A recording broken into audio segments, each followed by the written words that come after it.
Good afternoon, ladies and gentlemen, and welcome to Council Chambers on this beautiful December 9th. As you can see, it's been a pretty pleasant week. Members of Council, there is an agenda before you. Administration, anything else to add to that agenda? Thank you, Your Worship. Nothing to add. Deputy Mayor, for the motion, please. Thank you, Mr. Mayor. I'll move that Town Council adopt the December 9th, 2024 regular council meeting agenda as presented this evening. Okay, I'll call the question. All in favor? Okay, that's carried. Moving on to number 3 is a public input session. This is the time that we allow residents and stakeholders to address council. I think that's not on the council agenda. Administration, has anybody registered to speak? Through your worship, yes, this evening we have Jeff Henwood. Good afternoon. Yep, come forward. If you can sit in one of the chairs, and if you push the bar so that the mic lights up red, and you can go ahead and address council. Thank you.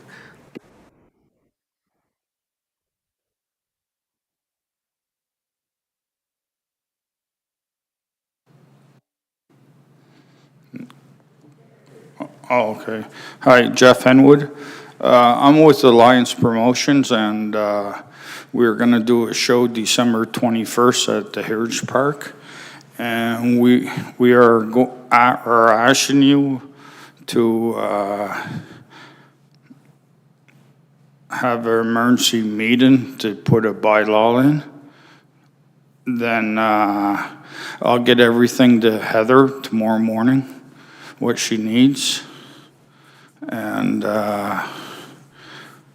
we've been doing shows for 30 years. We have the doctor in place. We have the commission, Wyoming Commission. They go all over the world. We have everything in place with everything, and I don't like doing this, but no. Yeah, we like to get Wyoming in the bylaws for a year at a time next year, but we're asking for the emergency meeting, and if you guys could do that for us, we would very appreciate it. And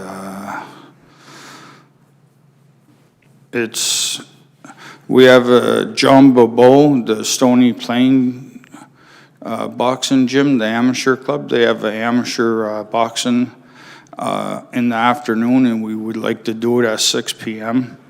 And we have a world title on there too. And I don't know what else to say, but. Okay, well, thank you for bringing that forward. I think you want us to consider a special meeting to do a bylaw. And you said you have an event on December 21st? Yes. After I get everything to Heather, and William knows how to get a hold of me, and that's all we're asking. Okay, I think that's the 21st is right around the corner. Yes, I understand that, and I understand this. All you guys are busy, but we would appreciate it if you guys could fit that in your schedule. Okay. Administration, can you provide some light on this? I think, I believe when I talked to John and then also Jeff as well, that they had contacted our staff and then the requirements that were required to bring in and to review maybe a boxing commission. Your Worship and members of council, certainly Mr. Henwood has mentioned a commission, and certainly Town of Stony Plain does not have a combative sports commission in place or a bylaw in place to permit events like this in Stony Plain from happening without a commission. I think if you recall, 2 years ago we did authorize and create a bylaw for Penhold to act on our behalf for an event that was scheduled for Stony Plain. That event didn't take place due to a number of things that didn't meet timelines. Certainly for us to put a commission in place, we would have to get information to understand who the commission is, what they have set up, how they operate. There's risk and liability that we also, as administration, would have to review and understand before we would be prepared to bring a bylaw to council for adoption. And I believe that council would want to ensure that we've done our due diligence to ensure that that commission is meeting the needs of our community for that particular event. With the 21st being next week, I'm not sure that, depending on when we get the information, it could be possible, but I think the last time we did this, it was over a month worth of time going back and forth with the commission, and the commission going back and forth with the promoter to ensure that everything was lined up for the event, and so the commission was happy for the event to happen risk-free. Okay, thank you. Members of council, any questions for clarity and understanding? Councilor Lowry, go ahead.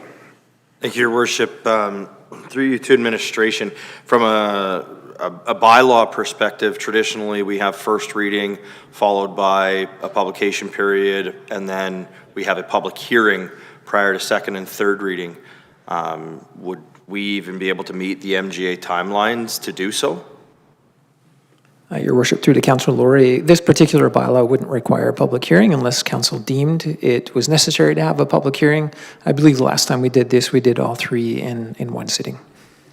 Thank you. And so can I get clarity on what exactly the bylaw would be? Because I'm not sure what I'm hearing. Am I hearing just sanctioning event operated through or under a regulating body, or creating our own regulating body?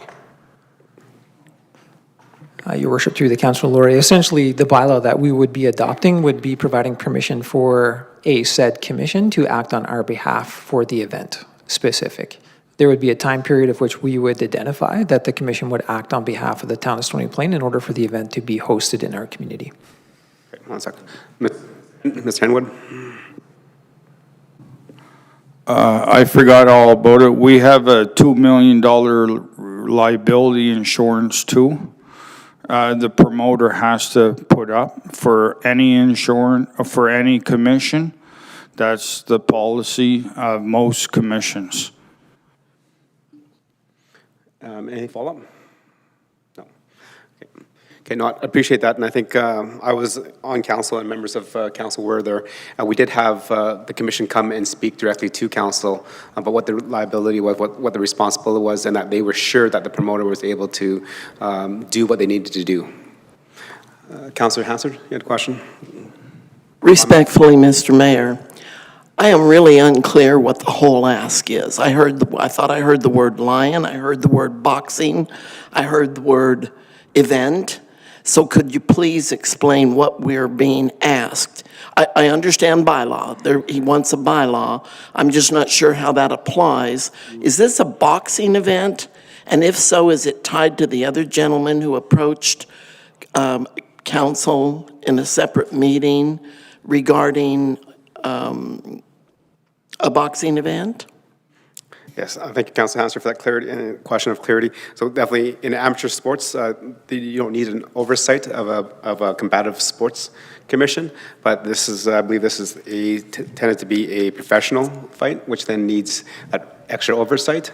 Since the town of Stony Plain does not have a combative sports commission, then that means another commission would have to come and present on their behalf, and then to council to see if that we're comfortable with that entity overseeing that bout. Yeah. All right. So in the past, we've mentioned the Penhold Combative Commission was the last commission that came and presented to the council, and at that time, council had that deliberation, and we passed that as that commission for the event. There's other commissions as well in the Edmonton area, but nobody has approached us to do this, and this is an ask. Okay, and if I may, please. Yeah. I know our administration would be very careful that the town is not taking on liability by having such an event or hosting such an event. And are we also being asked to create this bylaw in order to allow these events to happen year after year after year rather than one-off? Administration, in terms of bylaws, we can do one event or like a yearly thing? Your Worship, through to Councillor Hansard, certainly if we wanted our own commission, that would permit us to host events on an ongoing basis. We have the ability to set a bylaw to say that this entity would act on our behalf for a period of time for a one-off event. I think we could set the tone with respect to what liability and how much time frame we would be permitting a third-party commission to act on the behalf of the town of Stony Plain for combative sports in our community. Typically speaking, it's per event. A lot can change with a commission from time to time, so our recommendation would likely be, it would be per event basis. So a promoter may not want to work with a particular commission. They may want to work with Edmonton Sports Commission, Lethbridge. There's a few in the province. Not specifically one that we might set for our community. However, we do have that option to say we're very comfortable with this commission, they've done right, and we're happy with the way in which they function, and we could set a longer term for their functionality in our community, but typically speaking, it's one event per bylaw. Thank you. Councillor Loynes? Thank you, Your Worship. Sorry about that. Just for clarification, our presenter said they had an event already booked for the 21st, so how is it we have an event booked with no commission?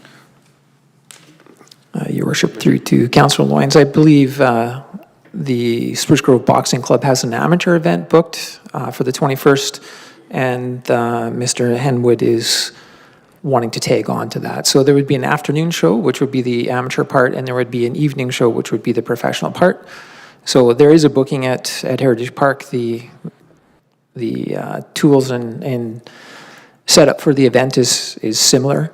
So I think they're just looking to take advantage of the fact that that event is set up and partner with the boxing club locally to host a professional event at the same time. Thank you. Councillor Lowry? Thank you, Your Worship, and sorry again, just trying to catch up with the limited information that we have. So I do see on a social media account called Alberta Boxing on November 16th, so almost a month ago now, there is a promotion for a 6 p.m. main event on December 21st at Heritage Park Pavilion, Stony Plain. So I'm just a little confused on how we have an event being promoted and advertised as occurring if we don't have the necessary, whether it's bylaws, rules, sanctioning, whatever in place. It kind of seems chicken and the egg. I think we're a little bit backwards in process here. Good question. No, we're not advertising it. That's the amateur part of it. I mean, But I just heard that says that the amateur part was going to be in the afternoon, and then the evening part was going to be the professional. so this boxers, it's two female boxers, Harvey versus Caverly. Are these amateurs? They're amateurs. I have nothing to do with those. They're amateur part. Okay. Any more questions for clear understanding? Deputy Mayor? Thank you, Mr. Mayor. Mr. Henwood, thank you for being here to speak with us this evening. Just recently, and I think it was sort of similar November timeline, came across a news article, I believe Calgary, if I recall correctly, where there was an attempt to have a boxing event that didn't have the proper, I don't know what we call it, commissioning, if you will. It was sort of being pushed through last minute and determined that the doctor was actually a psychologist and all of these sorts of things anyway.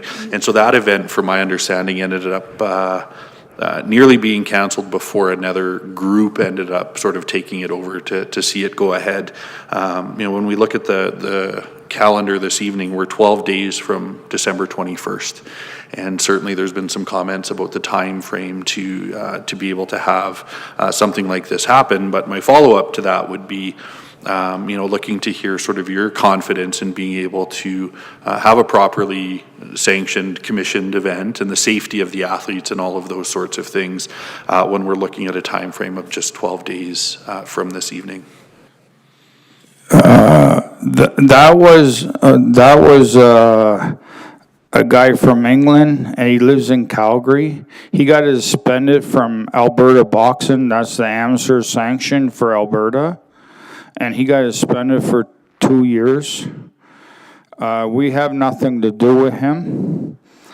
John Mendoza, my partner, we've been doing shows, pro-am shows for 30 years, since 1993. I'm a matchmaker agent. Myself, I've probably been involved in 1,000 shows over 20 plus years.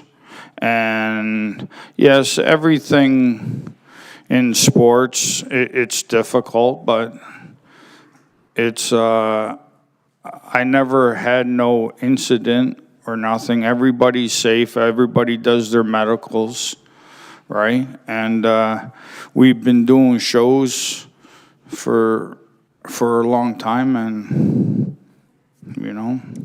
Thank you for that. And a follow-up, if I may, Mr. Mayor. Maybe if you could speak to just the timing of yourself being here this evening, asking for that special meeting. You alluded to the fact you've done thousands of shows. Sort of, is it your experience that most communities have a commission, so it's a little bit of an easier process? Or just trying to figure out why, with your experience, we're looking at a timeline that seems very, very tight. I'll be honest with you, we had a show at River Creek December 21st, and they canceled their combat sports because you guys must know, right? And that was the same guy that got suspended for 2 years, and he came up and he fooled Penhole, and River Creek did not have nothing to do with it. The arena manager rented it out to the guy, and then they fooled the Penhole Commission, and that's what happened. There's a lot of stories going around and all that, right? But I'm not going to sit here and put blame on nobody, but it was really nobody's fault. But that guy is no good for combat sports, I'll be honest with you. But that's why we're trying to move it somewheres, right? And Alberta does not have a provincial commission. Every other province in Canada does. Okay, thank you for that, and just sort of clarity for my colleagues on council. The event that was alluded to, there was a fatality that occurred there, and the Minister of Sport Minister of Sport Tourism, or Sport and Tourism, has come out talking about, looking into a provincial commission and whatnot, and so I think that's the event that was alluded to. Yes. Thank you. Okay. Thank you. Any more questions for clear understanding? Councillor Meyer, go ahead. Thank you, Your Worship. Just maybe a question through to administration. Back to the tight scheduling and the need to go back. You had spoken earlier about a time frame, and we're talking a limited time frame. I'm curious if administration feels that this is something we can even do in the time frame that Mr. Henwood requires. Thanks for the question, Councillor Meyer. And to the rest of council, I guess I'll just be clear and straight. I don't believe that timeline is doable. I think it's a big ask, and I think for us to do our work prudently, we would need much more time than 6 days or 4 days or 5 even. As I think was said earlier, last time it took us probably at least a month to walk through what we felt we needed to walk through to come to council and provide a recommendation. And so short answer is no. I don't think the timeline is doable whatsoever. Okay, thank you. And then just a question for yourself there, Mr. Henwood. Obviously, we have the Edmonton Combative Sports Commission, we have the Calgary Commission, we have the Lethbridge Commission, we also have the Penhole Commission.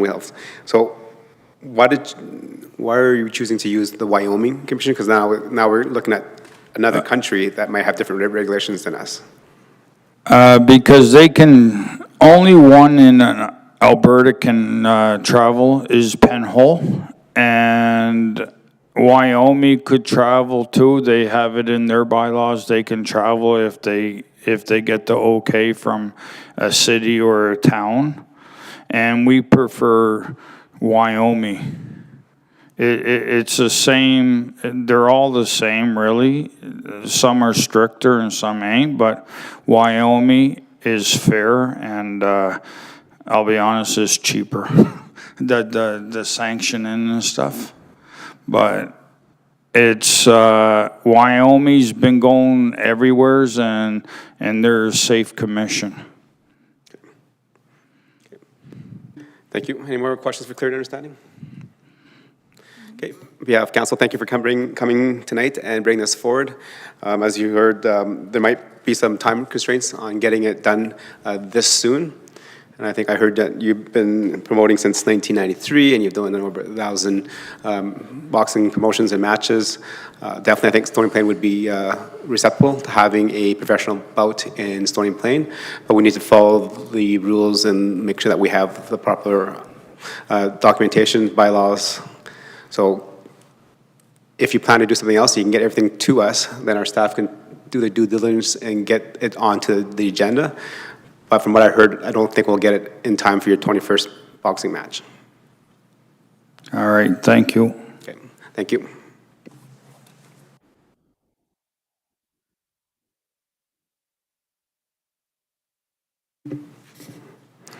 Administration, has anybody else registered for the public input session? Through your worship, no one else has registered. Okay. Does anybody at the gallery like to speak to council on anything that's not on the current agenda? Okay. Seeing none, moving on. Number 4 is presentations and delegations tonight. We have nothing scheduled. So moving on to statutory public hearings, and we have nothing scheduled tonight either. So moving on to number 6, which is the adoption of council minutes. We're looking at the RCM of November 25th. Councillor Hansard for the motion, please. Your Worship, I move that Town Council approve the November 25th, 2024 regular council meeting minutes as presented. Okay. Thank you. Members of council, you have the opportunity to read the minutes. Any errors, omissions, or comments or questions on those minutes? Okay. Seeing none, I'll call the question. All in favor? Okay. And that is carried. Okay. Moving on to number 7, which is council boards committee minutes. Looking at 7.1 and 7.2, which is the Growth and Commerce Committee and the Stony Plain Library Board. Councillor Plechko for the motion. Yes, thank you, Your Worship. The Town Council received the council board and committee minutes for information. Okay, thank you. Members of council, you had the opportunity to review them. Any questions, comments? Yeah. Councillor Lowry, go ahead. Thank you, Your Worship. Question in regards to the Stony Plain Public Library Board minutes. Just confirming, number 1, I see that our council attendee was not able to attend. That's one of the ones we do not have an alternate on, correct? I believe so. Council Representative, is that correct?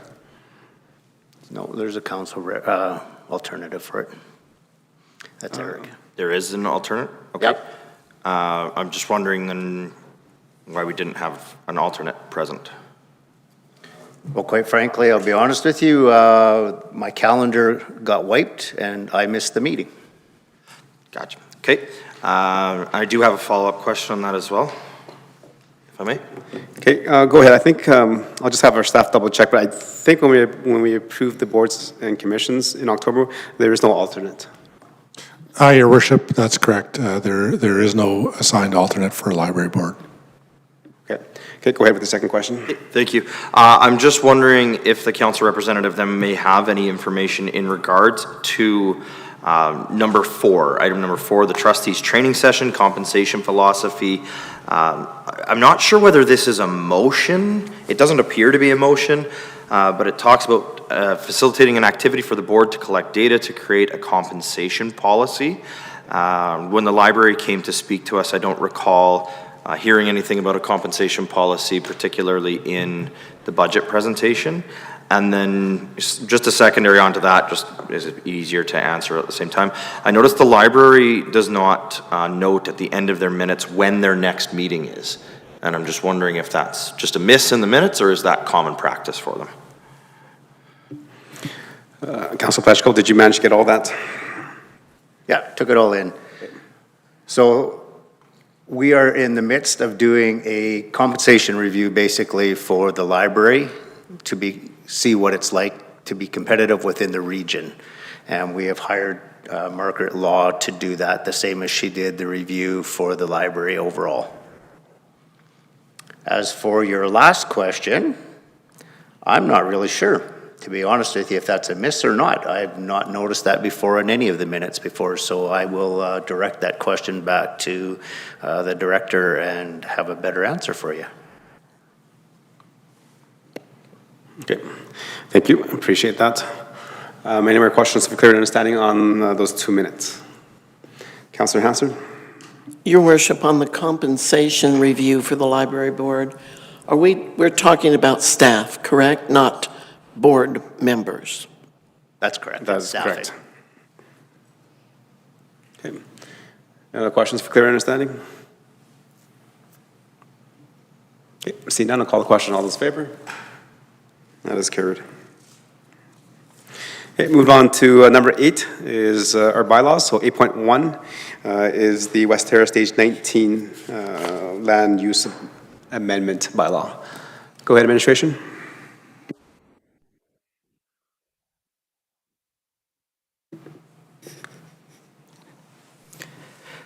Thank you, Your Worship and Town Council. This presentation is for first reading of Bylaw 2708 LUO 24 for the West Terra Stage 19 Land Use Bylaw Amendment. As this application is for a land use bylaw amendment, it falls within the land development tier of the land use planning framework within the town. In terms of location, this application is located within the West Terra neighborhood, to the west of West Terra Stages 17 and 18, south of West Terra Drive, and east of Highway 779 or 48th Street. On this aerial context map, you'll also see that the southern portion of this area is currently covered by a wetland. The neighborhood level plan for this area is the Lake West Terra Estates Area Structure Plan, whose land development concept is shown on your screen. This land use bylaw amendment generally aligns with the ASP, proposing areas for low-density residential, park and open space, and a natural area for the preservation of that wetland. More specifically, this land use bylaw amendment is to redistrict from FD, Future Development District, to R5, Small Lot Mixed Form Residential District, P1 Parks District, and P3 Utility District. The R5 is intended to facilitate low-density residential in the form of detached and semi-detached dwellings. The P1 district is intended for the wetland, whose boundaries would be defined at the subdivision stage and dedicated as environmental reserve. The P1 would also be for an adjacent parks area, which would be along Highway 779, and a trail. And then the P3 would be for the extension of utility services from stage 17. There's also a proposed road as part of this land use bylaw amendment that would tie in with West Terra Drive. This bylaw amendment also includes an amendment or a proposal for amendment to land use bylaw figure 3.25.013, the zero lot overlay within the land use bylaw. Council has previously approved zero lot line development within West Terra neighborhood, whose areas can be seen on your map for stages 17 and 18. This application includes adding areas to that zero lot line figure to enable zero lot line development. If added to the map, there would be approximately or tentatively 48 zero lot line lots included as part of this stage. If council gives first reading to this bylaw, administration would move forward for advertisement for public hearing. This includes a sign posted on the site and a posting on the town website. The public hearing would be tentatively scheduled for January 13th, 2025, at which point administration would include an agenda item for second and third reading for council for their decision. Thank you, and we're happy to answer any questions. Okay. Thank you for the presentation. It's always good to see more of our West Terra subdivision get rezoned and developed. Members of council, any questions, comments for clarity and understanding? Councillor Hansford? Your worship, thank you. I just am wondering, the whole section to the south of this is shaded as if it's part of this redistricting for this area. I don't know if this is the last or final stage of the West Terra development, but usually you would see a road come through to the south if that's intended to be developed. It says FD to P1. Does that mean parks? That is correct. So that whole big area will be a lovely park? Well, I don't know how it's developed, but it'll be zoned as a Park 1, which allows certain criteria on there. Definitely looking at the growth on there, that might be the natural area, the little wetland area that's behind that subdivision that they wanted to maintain and utilize as a kind of a intermediate storm pond area. Okay. So when it looks like a utility, public utility lot coming off to the west, southwest, that is all. There is no road intended to connect into that lower area. That is correct. So everything that's directly to the east, where it says P1, which we already know from dealing with the last stages, is a kind of a drainage swale to allow water to flow down in the proper directions and across the road and onto the storm ponds. I think this is just a part of that entire storm management concept. Thank you. Okay. Councillor Pletchko. Yeah, thank you, Your Worship, through to administration. As I read through this, one thing that just kept racking me through the brain the whole time was a pilot project that we talked about for doing zero lot lines, and yet we continue to see more and more zero lot lines come through to it. And our pilot really hasn't gotten off the ground for the first part of it. So help me to understand, with this 40, you said 48, correct? With this 48 additional lots that you're asking for zero lot lines, what does that bring that total area to for zero lot lines? Go ahead. Through your worship to Councillor Pletchko. Just to confirm, it was 48 units. I don't have the specific areas. I do have unit informations for what we've currently allowed in the overlay right now. So as of right now, there are 60 units roughly approved for zero lot lines. That would comprise a total of 31 in the West Terra neighborhood so far to date, 29 in South Creek, with the additional 48 that would be proposed with this West Terra Stage 19. Of those, I would just note those in South Creek are currently waiting for further work from the developer on how an additional access would be done in South Creek, which would put those kind of 29 sort of on hold until additional work was done. But again, once that work is done, council's approval for those lots has already been granted. Okay, thank you. Anything else? Okay, go ahead. Appreciate that. So that would bring that total area to about 80 units or zero lot lines for that West Terra, correct? Because you said 31 and 49, right? Through your worship to Councillor Pletchko, yes, the 31 plus 48 is a total of 79 units roughly. Okay. Thank you for that. Any more questions for clear understanding? Councillor Anderson, Deputy Mayor, go ahead. Thank you, Mr. Mayor, and thank you, Councillor Pletchko. That was part of my questions as well. Just looking to administration, can we get a bit of an update? The 31 referenced, I believe, West Terra Stage 17 and 18. Whereabouts are those homes in terms of progress? Through worship to Councillor Anderson, my colleague here is just showing on the screen where the red dot is here along West Terra Wind. There's one on the west, on the northern portion, and then where it goes into stage 18, which is just the area where the road right-of-way is grayed out because it has not been created yet.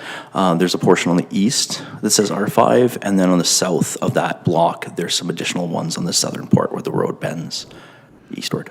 Perfect, thank you. And whereabouts are they in terms of the build-out of those particular homes? It's been a little bit since I've gone specifically to look at those lots. Are they basements dug, homes going up, or are they, where are we at? Through your worship to Councillor Anderson, in terms of the northernmost R5 block there that's highlighted on West Terra Wind, the stage 17, I'm trying to remember exactly. I think it's about 6 to 7 out of the 9 there have already been built out or are being built out. I believe most of the permits for that are done at this point. I know there's very few lots left in there, whether there's a semi-detached across the street or the 0 lot lines that are left. The developer has indicated that they want to continue with stage 18 of West Terra, and then include a portion of 19 when they get going in the spring here. So part of this coming at this point in time is to make sure they can get moving and do all the mobilization for the servicing of both 18 and a portion of 19 at once. Okay, perfect. Thank you for that. And so just if there are some watching, I know 0 lot lines is of particular interest to many residents.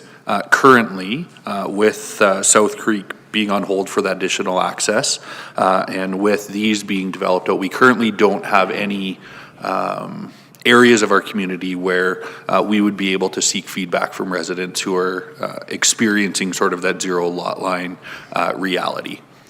Through your worship to Councillor Anderson, in terms of a full build-out area, correct. I believe right now some of those homes on West Terra Wine there in 17 are close to or have recently been occupied, but again, very recently here. Thank you for that. Thank you.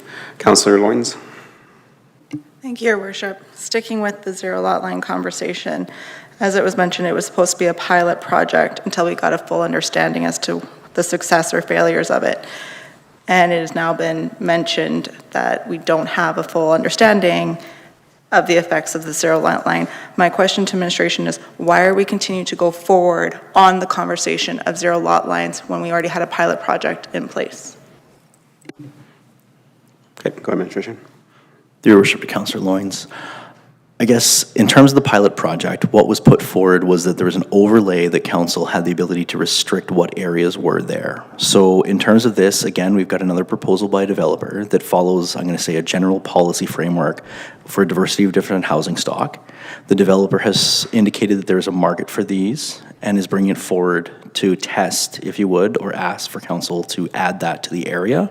So in terms of that pilot, yes, we are monitoring that. We are preparing a land development report for the 2024 year in early 2025 that will have some indications on what we've understood so far. Again, as noted earlier in tonight's answers, there has been only so much done in terms of actually building out those areas. I guess I can also add there has been some challenges in terms of some of the regulations to building those. There's been like a stop order issued in terms of meeting some of our real property reports. Again, my understanding is that it's been worked out in terms of the actual building of it, but in terms of people occupying it and using those products, we don't have that at this date in time. Okay, thank you. Councillor Hansard?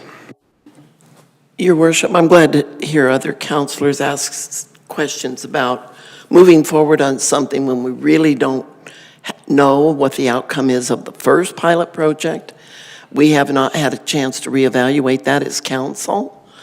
In my other line of work, I have recently in the city of Spruce Grove encountered 3 separate properties where the 0 lot line on single-family homes means there's a setback area on one side of the home, a small setback between the 2 dwellings, but on the other side, the house actually forms the property line. And an extension fence at the front and the back enclose the backyard. 3 separate times this year, the people buying the home in the middle could not access the home for a property inspection to be conducted on the exterior of the home and could not gain access to do maintenance or painting of the dwelling because the neighbor would not allow it. Went to the city of Spruce Grove and they were told only if the neighbor allows it. So what would be put in place by the town of Stony Plain that would protect the sale and resale of properties by owners in order to be able to conduct the business they need to conduct? Maintenance, access for checkups, roofing, painting, new siding, whatever needed to be done. How does that get handled if we don't have an opportunity to evaluate what these zero lot line properties introduce for the confusion and the difficulty of owners? Administration? Through your worship, Councillor Hansard. When we set up the zero lot line regulations, we made sure to look at other jurisdictions such as Spruce Grove in terms of some of their challenges. I know Spruce Grove in particular was allowing some semi-detached that also had zero lot lines, which created some more, I'm going to say, restrictions between houses. Those are not something that we have allowed within Stony Plain in our regulatory framework here. So I don't know if that's exactly the concerns that you're raising that you're familiar with in Spruce Grove. In Stony Plain, you do need to have a 1.5 meter easement on your adjacent property. It is an easement for which the landowner who owns the yard does need to give access to their neighbor within, 24 hours notice or so. There's some provisions there. We do have a draft template for that. But it would be very similar to an easement, an access easement or another sort of easement, drainage easement that is very familiar within subdivisions. In this case here, there are some additional provisions that limit the fence being between the buildings to ensure that there is that access to the side of the house where that easement does exist for the neighbor who does not own that land, but has access to it through an easement. Your Worship, if I may ask for clarity, please, on the answer. Are you saying that a zero lot line then would not really be a zero lot line, that there would be some space to allow each property owner to access the exterior of the home for inspections and maintenance? Through your worship to Councillor Hansard, that is the intent of the regulatory framework in Stony Plains zero lot line district regulation, the general regulation section, is to ensure that the fencing is just to the rear of that easement area so that each landowner is able to access the side of their house. But again, it's actually, the land itself is owned in a 1.5 meter spacing along that zero lot line. But again, the access is supposed to be eligible from the front, but not from the back, if that makes sense. Got it. So yes, I think the administration, we just wanted to kind of provide that same update, is that when a lot of developers were asking for zero lot lines, and Stony Plain was one of those municipalities that they asked, Stony Plain said no for many years because we wanted to watch how other municipalities were doing it. And that's the comments that you made about what you see in other communities have been mitigated as much as we can because we learned from those ones and we make sure that when we develop that we don't have that here. So in terms of what you said about not access, so the same thing happens in our communities with row housing, so 3, 4, 5, 6 row housing. Those middle lots have a hard time getting access to them, right, which is what you said. And in terms of property access, our bylaws restrict that they cannot put a fence all the way to the front of the house. It has to be at the back of the house. So therefore, the individuals have access to the sides of their houses to prevent that so that they can do the proper repair and maintenance on their buildings. Councillor Meyer. Thank you, Your Worship. Through you to administration. Curious, we've learned this evening 48 additional zero lots. How many regular R5 lots would there be? Your Worship, Councillor Meyer. It's a little bit difficult for me to fully say. If you do see on the map here, you can see the overlay with the cross-hatched area there, the dotted area, that shows the area of the overlay for the zero lot lines. So within that, there's 48 zero lot line product. There's one area in the northeast corner that is not crosshatched, being shown in red there. That area there has 6 semi-detached planned for. The 3 other areas on the west side of the loop there, I don't have the areas or exact lots indicated for there, so I can't say how much would be planned. I can just indicate that there was 48 planned with 6 semi-detached in the east side of the loop at this point. Okay, so if I can just think out loud, and maybe administration just correct me, it almost looks like a 50-50 split, and if I'm assuming that you can squeeze more zero lot lines into the 50% that is zero lot line, then it would probably be somewhere in the 45 range. Through worship to Councillor Myers, that seems reasonable, yes. Okay. And a second question, looking for administration for some clarity, actually that's a good picture. The West Terra Wind Road and the previous zero lots that we've approved, now I'm not sure if I just made this up in my head because it sounded nice, but or if we actually intended it, but I do notice that we usually put a non-zero lot line product across the street from the zero lot line, sort of to, I would say, balance out the street a little bit. In this new Stage 19 proposal, I see that is not necessarily being followed there. I'm just curious if that's, if you could speak to that. Through your worship, Councillor Meyer. So I believe what you're indicating is that we don't allow a front attached garage zero lot line product across the street from another front attached garage zero lot line product. So in this case, West Terra Wine does not have any laned product that is possible. There's no alleyways on the backside of any of the lots that are on West Terra Wine.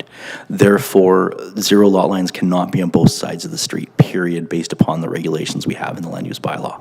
However, in Stage 19, you will notice there is a laneway that's right in the middle there, again being highlighted in red by my colleague. That laneway there does allow for zero lot line lane product to be created there, and then across the street to have front attached garage zero lot line product. So it is a little bit of a different circumstance here because there is lane on one side of the street, which doesn't enable the zero lot lines to be on both sides as per our regulation. Again, mainly to accommodate parking on at least one side of the street. Thank you, Councillor Meyer. Councillor Pletchko. Yeah, thank you, Your Worship. Administration, quick question. So when this first come to council a while ago, the R5 on West Terra Wind was kind of the pilot project for this area. And we've got 3 areas in town that we have a bit of a pilot project going on. Then they come with the second portion of that, which is would tie into West Terra Ave and West Terra Wind there, the R5 zone for the zero lot lines. And argumentatively, they felt that that would be a nice tie-in. It would show us how well that would work as a zero lot line development. And yet, we're yet to see them develop a zero lot line subdivision that would show us that there's that full need within our community. And yet we're seeing a almost full build out on the other portion of it of a whole bunch of zero lot lines. And I'm just wondering, for myself personally, I think the cart is way in front of the horse when we haven't seen what it is, but I'm always excited to see that developers want to develop within our community, and there's a need for product. But I still haven't understood how that need is in our community yet, based on the other subdivisions that they haven't even built out, and yet we're seeing another one. I'm wondering if you had a discussion with this developer that would eliminate the zero lot lines on that other side and just have it in R5 that would allow for the duplexes and that type of thing. If that conversation has been had at all with the developer, and if that would slow that development down. Through your worship to Councillor Pletchko, the developer has reached out. Originally, this came in with a land development inquiry or an LDI. So we did discuss some of these these concerns with them. Some of the information that I can at least elaborate to that I do recall from that conversation, and I'll just kind of caveat that with, if council does give them a public hearing, I think it would be a great question to ask them, to give them some more direct input. But from that conversation, the developer in West Terra is also a builder in South Creek. They did recently put about 45 to 50 units online in in South Creek Stage 4, B, and C. There was no zero lot lines in this area, so part of what I believe the developer is looking at here is they just have another 40 to 50 units that they've put on that are a mix of semi-detached, front-attached garage and front-attached detached product, none of which are zero lot line, and that this area here is where they're looking at putting on some of those zero lot lines, given the fact that their Stage 5 in South Creek is on hold for the time being. So I can just provide that, I guess, and then allude to maybe some additional questions at the public hearing if it is determined to be had by council. Thank you. Anything else? Go ahead. Thank you for the answer. Just, we're still, for me, you know, and I'm looking for guidance from you guys as well. Just because they put a hold on the 80, that's already approved. So they could go ahead with that at any time. Yet we're not seeing that development happen. So it causes me for concern again to see another one that's going to come online that may or may not move forward. How do we get the developer to move forward with the first plans that he's told us that they were going to do so that we can consider the second portion of it? Your Worship, Councillor Palachko. I guess at this point, from my purview, they've been building out Stage 17. They've got their permits in there right now. They're building them out probably as fast as they can, trying to get that product online. They've been interested in doing Stage 18. It really just kind of got to the end of the year, from my understanding, before they could actually get in there and service it. So they knew it was going to be a spring before they could get any buildings in there. And given the fact that they do see a great demand and they want to do more than just that, they want to do it efficiently from their standpoint in terms of getting in there all at once and doing 18 and a portion of 19 at once. So other than providing that information, I don't know if I have a greater answer for you at this point in time. Thank you. Thank you. And in terms of South Creek, when they came and got the rezoning for the zero lot lines south of that, and also then when they came back for, I think it was 4A or 4B, the condition was that they could only do one of those subdivisions, and the next one had to connect the road out to highway to Veterans Boulevard. So I think they chose to go with the lots around the lake, so therefore they cannot build the zero lot lines until that road is completed. So even though it's approved, the possibility of that getting built within the next few years is probably slim, and that is probably why. Councilor Lori, you had your hand up, go ahead. Thank you, Your Worship, and I appreciate your clarity on that, because that was a discussion that was already had with the developer when they did come for West Terra Stage 18. There was a discussion about the South Creek area and the zero lot line that had been approved there, and that was exactly what the developer had stated, is that based on the requirements to build the access road and the certain number of dwelling units that they were able to have in that area, they chose to move forward with 4BC rather than moving forward with Stage 5, leaving Stage 5 to occur later. I did have a question, though, for Councillor Palachko before my questions for administration. Councillor Palachko had mentioned 3 areas in town for zero lot line development. I'm aware of South Creek, I'm aware of West Terra, I'm not aware of a third. I don't think we have another subdivision that has been allowed. Yeah, that's what I'm just trying to clarify. Was the Brickyard not part of that? The Brickyard does not have any zero lot lines. Okay, so again, yeah, so just clarity. So currently, right now, the only area under construction, under development for zero lot lines is West Terra, Stage 17, currently under construction, Stage 18, which is already approved, and then now Stage 19, which is being requested. Through your worship, Councillor Lori, that is correct. Excellent, thank you. And then for clarity, Stage 19, again, adjacent to Stage 17 to Stage 18. This is the final stage of West Terra. There would be no additional development in West Terra after this stage is approved?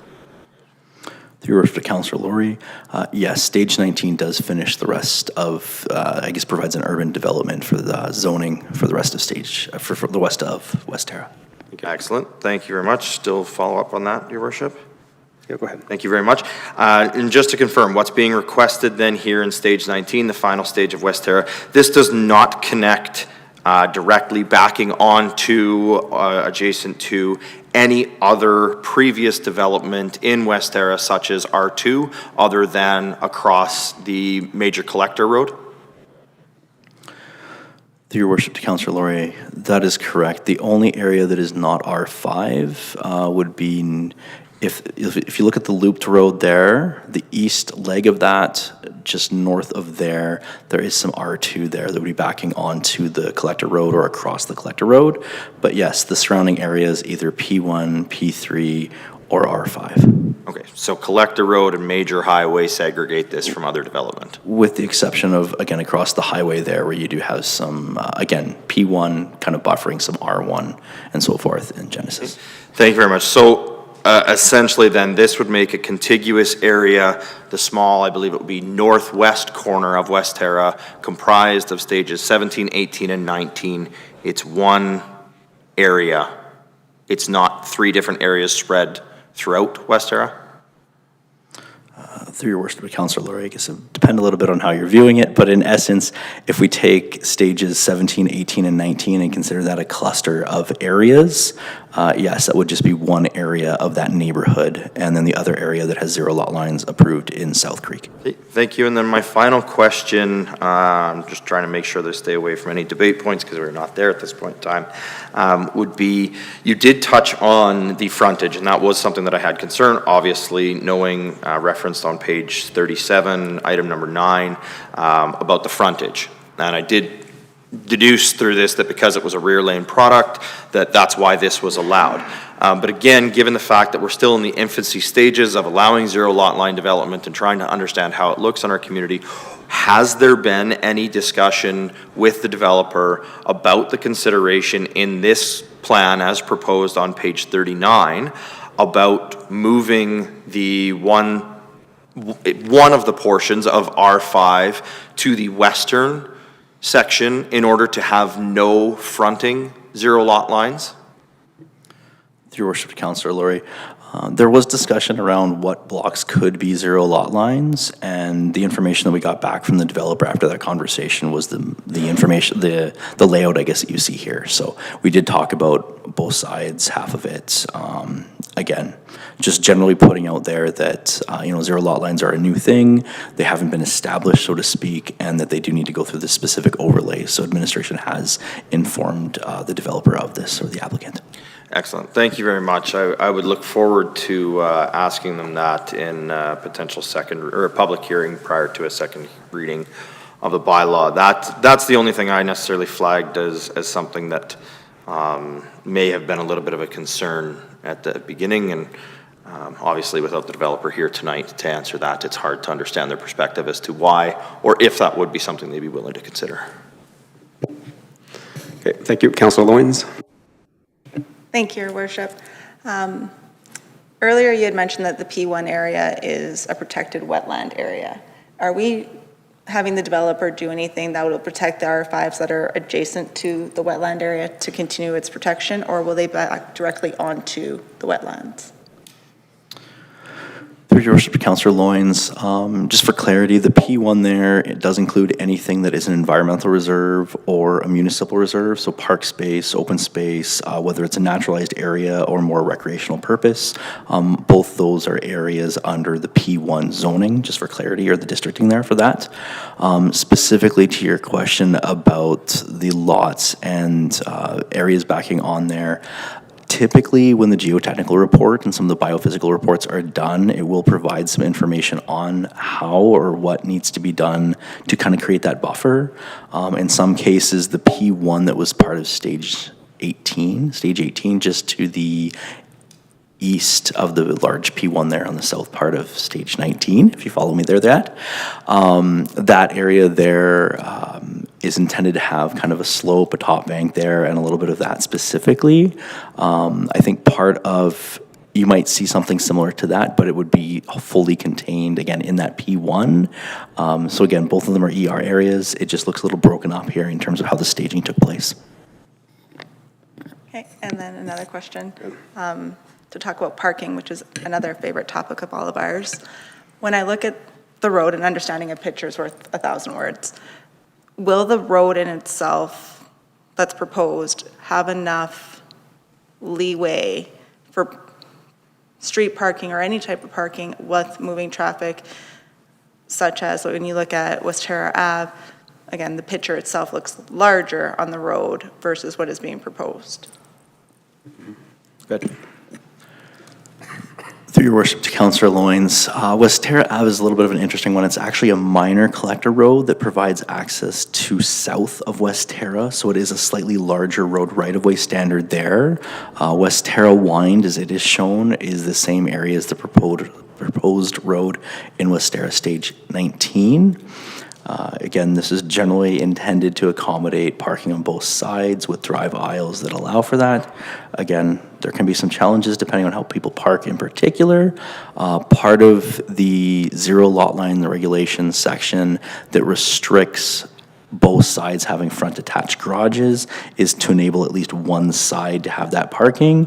Again, on the opposite side, there's likely not to be much parking to provide some access to pass in what is kind of standard in your typical local road standard these days. Thank you. Any more questions for clarity and understanding? Okay. Deputy Mayor, go ahead. Thank you, Mr. Mayor. I just have one follow-up question actually on a point that you had brought forward. I can find in our land use bylaw that there's a requirement to have on title permission to access the easement on the zero lot line side for maintenance purposes, but my research skills I think are lacking because I haven't been able to find anything that speaks to fence and the requirement to have it at the back of the home, not blocking that specific access. So just looking for some clarity, if you wouldn't mind, on where I would find within our bylaws the requirement or expectation that that fence wouldn't be at the front of the property, but at the back. Through your worship to Councillor Anderson, I do have one reference for you quickly here, and I'll see if I can find a second reference to fully address your question. So as part of the agenda, we did attach 3.25.0, which is the zero lot line development regulation out of the land use bylaw. If you do go in there and go under number 7A little 5 or Roman numeral 5V, it says permission to access the easement area for maintenance purposes. So really what number 7 there is doing is it is establishing their that needs to be placed on that property. So when the subdivision takes place and those lots are being created, you do need to establish a 1.5 meter maintenance easement, and then the various requirements there are listed out in the sub bullets. It also indicates, I'm just trying to see it here.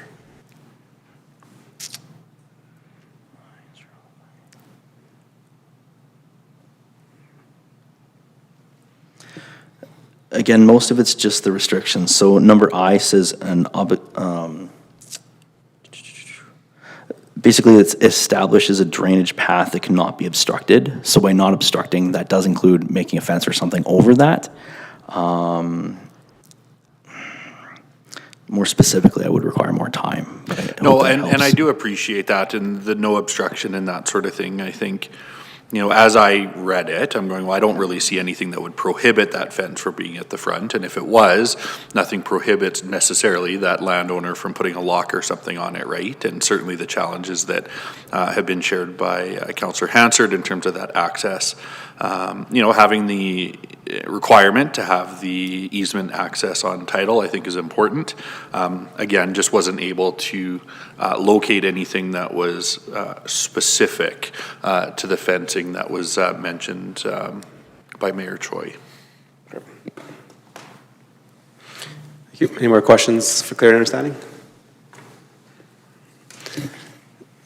Just a question in terms, I think there's a question asked about having the two proposed zero lot lines not be adjacent from each other. I understand that our regulations do not allow to have two zero lot lines that have front access to be facing each other, so therefore it allows a little more parking. And then it said the ones that are on the east side has that laneway, so the access for parking would be on the back laneway. And we also have development in the town of Stony Plain that has a back laneway where the residents are supposed to park in the back, but they do not. So if this is the same case where people do not park in the back laneway because they find it more convenient to park in the front, then how are we going to address the parking issues there? So wouldn't it not be easier to have one of our zero lot lines switched to the other side where there is none? Through your worship, to all of council, again, one of the challenges we have when we're doing parking regulations in the land use bylaw is a lot of it is the behavior and the preference of the owners utilizing those vehicles and deciding where they're going to park or how they're going to use their areas. So ultimately, the intention here is, they could switch that over. That's an option. Part of what we did look at with this one in particular is we are right off a collector road here. There is street parking on the collector, so there is, I'm going to say, a little bit of additional off-site parking that is available. I don't know if I have much more for you on that, but that's just some aspects, I guess, to look at and consider. Okay, thank you. And also in terms of the zoning here, did administration have a conversation with the developer about some sort of commercial there? I think most of our commercial lots are like north of the rail lines. In this area, the entire West Terrace subdivision, there is nothing for neighborhood commercial. The closest one is the corner that we have in Genesis. And a lot of people access that roadway, Highway 779, to go across. So since this is getting redeveloped and zoned, would it not been maybe thoughtful or considerate to put a commercial zone there so that the residents of West Terre don't have to cross the road? Through worship of council, my understanding is the developer has been approached by some potential commercial, but that no formal arrangement has been made at this point in time. They do want to make sure that they can proceed in a timely manner, given some of the other some of the other information I provided earlier in terms of them going ahead with stage, or at least a portion of stage 19 when they develop stage 18. So without that consolidated or formal agreement in place, they're proposing to go ahead as presented tonight. Okay. So you said there was some conversation. So if their conversations do materialize and then they need to carve a lot out for commercial, that'll be a rezoning back to council if this passes first, second, and third reading later on? Your worship of council, that would be correct. If there is any indication to do commercial within the areas of stage 19, the R5 does not allow for commercial, so it would have to be a rezoning that would come back later. Okay, thank you. Another question to administration. In terms of looking at the zoning here, they're looking for all R5 zoning, and we have a lot of conversation about the zero lot lines, which I don't really have a huge concern about. But everybody thinks that they're trying to generate more revenue, more houses. But R5 allows for row housing up to 6 units. As a developer, wouldn't it be more beneficial than just to get R5, put 6 row houses, and not have to deal with members of council attacking them every time they come forward? That makes no sense to me. Your worship, all of council, we haven't necessarily talked about any row housing in there. I think part of it is the intent that the developer has this area being an area of single detached or detached homes and semi-detached homes. So I think they're trying to keep that trend throughout the entire community. But again, that would be something that if council does provide access to the public hearing and the developers here, it would be a good question to ask. Right. But if the rezoning does come through and it's R5, that allows the developer to put row housing up to 6 units. It would technically allow for that, correct? Without getting another approval from council. That is correct. Okay. Thank you. Any more questions, comments? Okay. Thank you, administration. Thank you for bringing this forward. And I think there's the developer coming forward and again looking to complete West Terre. It's been a long process. I think the original ASP for West Terre is 2002, way before I was in council. So that's why I'm trying to recall this. But I think I did deal with different zonings, but I think it was 2002. Does that sound familiar? Through Your worship of council, around that area, it's going to say 2003, 2002, so yeah, within that early 2000s. Okay, so I'm glad to see the final phases come forward. And in terms of looking at the zoning, I understand, definitely R5 for single family. I do caution the fact that this zoning allows to have those row housing, which may not be conducive to that. Being a parent and going through some housing, different housing projects, when one of my child was looking for a house, I think having a zero lot line was probably better than looking at a row housing, because we looked at row housing as well. That has a lot of issues that Councillor Hansen mentioned, so I appreciate bringing that up, because that's what was happening in the initial phases of the zero lot lines, because they also allowed the row housing, which prevented people to access. And in terms of the zero lot lines, there's always a lot of talk about this in our council chambers, but we already have them. We have duplexes, there are zero lot lines. Right. So, and I think there's lots of different things that we've seen that comes through, but I think when we say zero lot lines, it brings a different connotation to it. So is there another way to do this without saying it's a zero lot line? There's not another terminology, because we've all talked about zero lot lines, but when you look at what's allowed and what's not, I would prefer this product than a row house. Is there another terminology for that? Your worship, to all of council, I think if I look at the area structure plan itself, it really talks about low density being singles and semi-detached. So a lot of this, I think, is the developers' intent to continue with that. In terms of an alternative to the zero lot line name, there would be potentially different ways of, referring to it. But the most common, I guess, is a zero lot line, given the fact that that's the reality of the type of housing topology, is that your house is shifted over to zero lot line.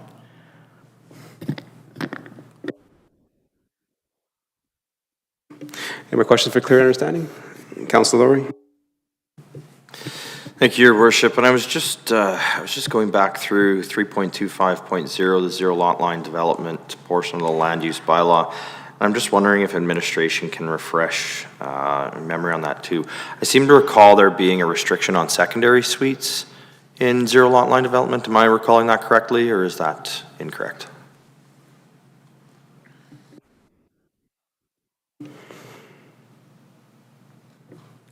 Through your worship to Councillor Lowry, I will need a moment to double check that there.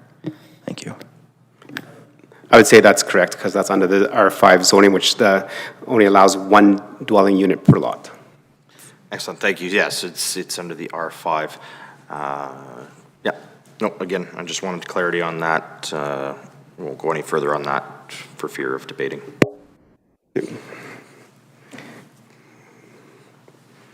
Any other questions for clear understanding before we move on? Okay, Councilor Loynes with the motion, please. Town Council give first reading of bylaw 2708/LUO/24 to amend land use bylaw 2686/LUO/24, and that a public hearing be scheduled for January 13th, 2025. Thank you, Councilor Loynes. I look forward to asking those questions to the developer that we've heard around the table, and also looking to get some input from our residents. I'll call the question. All those in favor? Yeah, that's carried. Okay, let's move on to number 8.2, which is the cemetery bylaw. Oh, sorry. I thought we had enough questions and answers, but yes, I did forget to ask that. We can go back there, so let's just move right back there before I call the question. Was there debate on accepting it? Well, you've already made the motion, so we're moving on. I can reverse that. Okay. See, now we'll move on. 8.2, please. Your Worship and all of Council, we just need a moment to switch out some people. Just one moment in your patience, please. Thank you.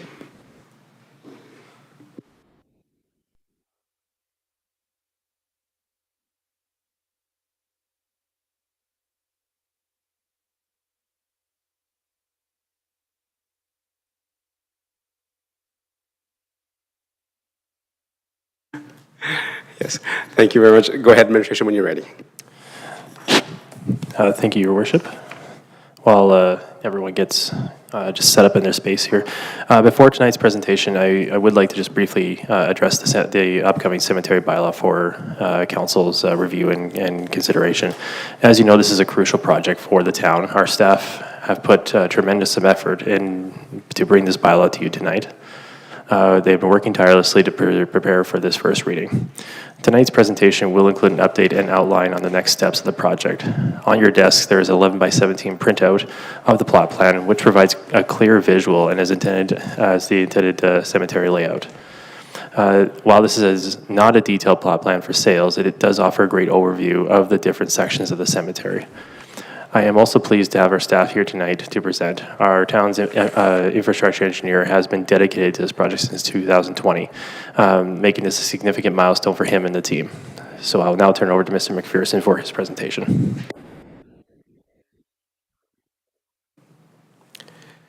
Good evening, Your Worship. Good evening, Council. This presentation is for the first reading of the Town of Stony Plain Cemetery Bylaw, as well as some updates to the project as a whole. During this presentation, we will go through a short summary of the cemetery's project history. We'll then have a high-level overview of the bylaw, and lastly, we'll review the next steps for both the bylaw as well as the construction of the cemetery prior to opening things up for questions and discussion. First, let's review a bit of the cemetery's background and how the town arrived at presenting on the first reading of the cemetery bylaw. So in 2016, a cemetery needs assessment and business plan was completed to gauge public interest, review trends and market demands, and go over financial considerations to give the town insight on whether a municipally owned cemetery would be a beneficial service to residents of Stony Plain as well as the surrounding area. The next steps were taken in 2020, where the cemetery master plan was created to outline projected interment needs, create concept, business, and implementation plans, and conduct public engagement. Now, with the full picture starting to take shape, the town moved forward with procuring urban systems to begin the design, most of which happened in 2023. This brings us to today. Prior to operating a municipal cemetery, the town will require a bylaw in place to establish the rules and regulations surrounding the cemetery services. So before we get into the bylaw, let's first take a look at the piece of provincial legislation that allows municipalities to establish their own rules and regulations required to operate a cemetery. The Cemetery Act is a provincial general regulation that states that municipalities are authorized to establish cemeteries and are responsible for maintenance, operation, and compliance with health and safety standards. Municipalities are required to adhere to rules regarding pre-need contracts, refunds, and the lawful handling of human remains. Lastly, municipalities are mandated to coordinate with the local authorities for zoning and are to provide clear, accessible information about fees, services, and operational rules to the public. So the purpose of the town cemetery bylaw is to establish clear regulations to ensure the respectful use, maintenance, and operation of the town cemetery. The bylaw outlines rules for the approval, installation, and upkeep of memorials with an emphasis on safety, material standards, and alignment with the cemetery's aesthetic. Ornamentation and landscaping are regulated to maintain dignified environment while general conduct is governed to promote tranquility and etiquette. The bylaw also provides at a high level procedures for interment rights, providing clarity for users. Maintenance responsibilities, liability limitations, and enforcement measures are included to safeguard the cemetery's integrity and ensure compliance. It's important to note that the bylaw will ultimately be accompanied by a procedural guideline which will support the bylaw by providing more intricate details. Overall, the bylaw serves to preserve the cemetery as a respectful and orderly place for remembrance and mourning. Some highlights for the bylaw include identifying what burial types will be permitted. The image on the left is the cemetery layout, which will accommodate full burial plots, cremation plots, a green burial option, columbariums, and scattering areas. The full plot is your traditional grave site, so it can fit a full basket or a full casket, with the option of 2 caskets stacked on top of each other called double depth burial, or a single casket with up to 6 sets of cremated remains above. The cremation plot is a smaller plot intended for up to 2 sets of cremated remains. A green burial plot involves wrapping the remains in a biodegradable wrap and placed directly in the ground. Once a designated green burial area is fully filled, it will be planted over with trees and other vegetation. Columbariums will be available through either communal columbariums or the option for people to purchase and install family columbarias. Lastly, there will be a designated scattering area to spread cremated remains. One thing to note for the full plots is that there will be 2 options. So a plot on the hillside will feature a flat headstone marker, and this is a granite marker that sits flush with the ground. And then in the flatter section to the west of the hillside, full plots will allow for traditional upright markers. Where upright and flat markers are not applicable, there will be another option. So since scattering cremated remains, as well as the green burial process, do not allow for the installation of individual headstones, monuments will be installed in select areas. These monuments will be circular, representing the circle of life. Medallions will be provided where the names of the deceased can be engraved into the medallions and permanently attached to the monument to commemorate the departed. So that concludes the overview of the bylaw, and before we open things up to questions and discussions, let's take a look at the next steps for the project as a whole. Regarding the bylaw, second and third reading is currently scheduled for the first quarter of 2025. Also in January of 2025, the town will be issuing the tender to procure a contractor for the cemetery's construction. Construction is expected to take 5 months, bringing us from May in 2025 to the end of September. Before the cemetery can begin operations in 2026, the town will need to create the procedural guidelines, which will be a supporting document for the bylaw, as well as internal-facing operation and maintenance guidelines. Also in 2025, the town will need to revise its fees and charges bylaw to reflect the cemetery's fees. A software will need to be purchased, and lastly, operational staff and contracted services will need to be brought in. And that concludes the presentation. At this time, we're happy to answer questions. Thank you for the presentation. I think members of council have been waiting a long time to see this come forward, and I'm glad that it continues to move on. Members of council, questions for clarity and understanding? Deputy Mayor, go ahead. Thank you, Mr. Mayor, and thank you for the presentation this evening. I appreciate the clarity on the, the monument-style headstones and the flat. It was one of the questions that I did have.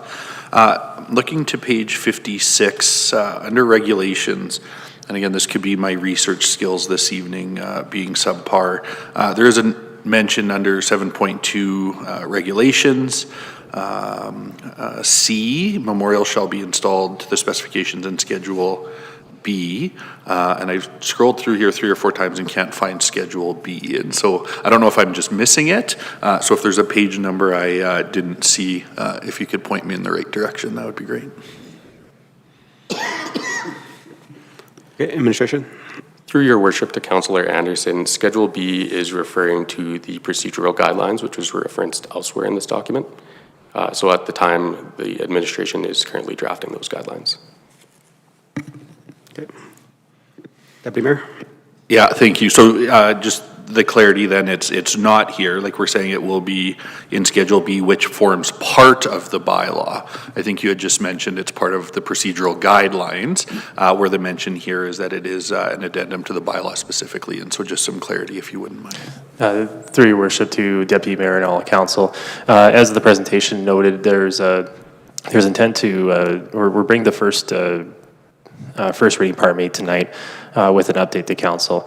There was a mention that we're looking in Q1 of 2025 to bring the second and third reading, and part of that is to get those details right with administrative staff. There's a number of different items that are being worked through the early parts of 2025, including that section. So at second and third reading, council could expect to see that kind of information with the clarity being asked here. Thank you. Councillor Meyer, please.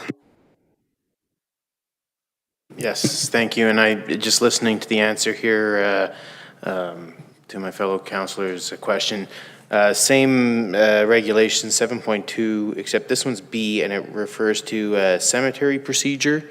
Am I just at the end of 7.2.0B, memorials placed in cemetery are outlined in the cemetery procedure? Is that a similar type of question, more coming? Okay. Go ahead. Through your worship to Councillor Meyer, that is correct. That information will be detailed in the procedural guideline. Okay. Thank you. Any more questions? Councillor Loyens, go ahead. Thank you, Your Worship. Just quickly looking at page 54 and 55. Excuse me. And it talks about the burial plots.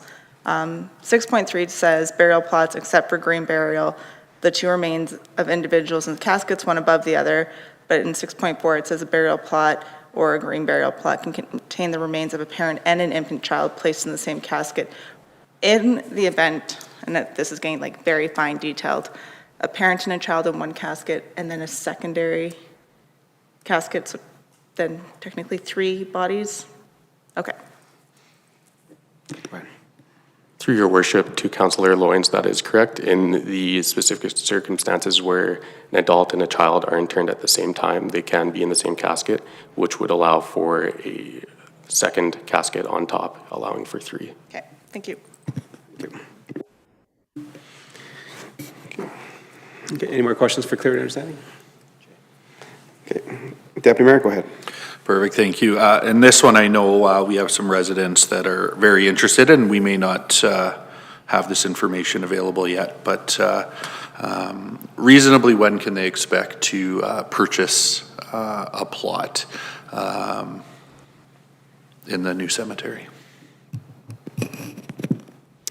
Through your worship to Deputy Mayor and all the council, as the presentation made mention, we've made a lot of great progress. We're looking forward to getting into construction in the coming year here. There's also items that would relate directly to the sales of plots that we still have to accomplish. That includes fees and charges, as well as establishing how the procedures and getting staff familiar with all those processes and procedures as well. Though those are updates that we would intend to have more clarity at the next update with council. At this time, the schedule that's laid out at the end of the presentation there does outline. We're keeping eyes on that, trying to see when the best time, the earliest time that we can do that. At this time, we can't give a specific date, but we're closer than we've ever been to doing that. Perfect, and I certainly appreciate that there's a process here, and these things do take time. Based on the information provided, although it's still to be determined, it would be maybe a reasonable assumption to expect that plots would become available prior to the cemetery opening in 2026, as opposed to waiting until the cemetery opens before they would become available. Yeah, I think that's a good, well, you know what they say about assumptions. That's probably a good hypothesis. Through your worship to Deputy Mayor and all of council, we're looking at ways that we can do that sooner, of course, but we do have to follow the regulations as outlined in the presentation, as well as there's the internal processes, as well as making sure that we've got all of our quote unquote ducks in a row, so to speak, with the province and the regulators. So we can't give it an exact date at this time as to when or timing, but those are things, like I said, we are trying to bring them in as soon as we are able to. Okay. Thank you.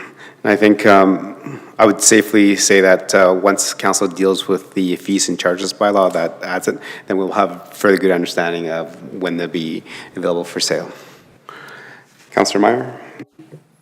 Thank you, Your Worship. And just on page 57, 7.7.0, there's a section there that talks about removal, alterations, and additions to monuments, flat markers, and such. Reading through this, I'm not sure, maybe it's just my reading skills, but I do see a lot of without prior notice, the director may, without notification, I'm looking to administration to ensure me that certainly we wouldn't, I mean, I can understand the reasons behind why things might need to be changed and removed and the like, but I can't imagine that in such a case with the cemetery, we wouldn't be notifying family if we were, and so I'm looking to administration for some kind of clarification in regards to this section, because I don't see anywhere that necessarily says at some point people will be notified of a change. Go ahead, Administration. Through your worship to Councillor Meyer, this is standard wording taken through a jurisdictional scan of other cemeteries. Its intent is not to allow the town to make any changes to these markers or monuments without notice. It's just for the off circumstances where, you know, very specific situations might occur where the town does need to make those changes to avoid damages. So I think my question to follow up on that is that this doesn't allow the director or the operator, which was the town, to move somebody's marker. Yes, through your worship, this only allows for the movement of markers and monuments. To move remains is considered a disinterment, which has very specific regulations around it, which are outlined in this bylaw as well. Okay, so I think then, can you provide an example of maybe when a director may need to adjust or move a monument or a headstone or a flat marker? Again, this is, through your worship, this is for very niche and specific circumstances. So, for example, were there to be erosion or surface level erosion, if a marker would need to be removed to provide, say, erosion protection and reestablishment of the landscaping, that might be a circumstance where the town might use this clause. Yeah, Your Worship, I'll maybe just pop in on that question a little bit, and I've had some experience over the years in cemetery operations, and I think as our staff member has indicated, sometimes this comes up in just regular operational maintenance. If you have to move a headstone for certain equipment to come through or so on and so forth, I think the intent here is not to be bound that we have to contact people just to do that sort of thing. I can say too that there are times where for some reason or not, there may be the requirements to fundamentally alter the way the headstones, the memorials are put in place, i.e. I know in one cemetery that I worked on, they were all slumping and we had to move everything to put in a concrete strip to, put them all back up on a piece of concrete so that they would not tip over, fall over, so on and so forth. In that particular instance, we did try to reach out and just let everybody know we were doing that and so on and so forth. I think the other thing that, although this particular cemetery will be effectively brand new, these are also rules that are in place for cemeteries that can be anywhere from 50 to 100 and some years old. And they have different operational requirements, that are needed. So I think a couple of things as I read through this particular, I think it gives us the ability, if need be, to temporarily move some headstones around, so to speak. But I think the intent, of course, in a cemetery is to just understand, acknowledge, and respect the place that we are overseeing, which does, I would suggest, put a bit more of a, how are we going to conduct ourselves? How are we going to reach out to people? How are we going to provide the services there? Which, again, generally, is done in a respectful manner, acknowledging what the site actually is. It's a cemetery of people's loved ones. Councilor Meyer? No, that sounds kind of like the reassurance I was looking for. Thank you. Yep. Any more questions, comments? Yeah? Okay. Let's go to Councilor Hansard. Your Worship, could we get clarification, is there a scattering area where ashes can be scattered? And will there be plaques? People will be able to have plaques there, since there will be no other record of the person being buried or scattered. Yes. Where is it on this map? It's actually,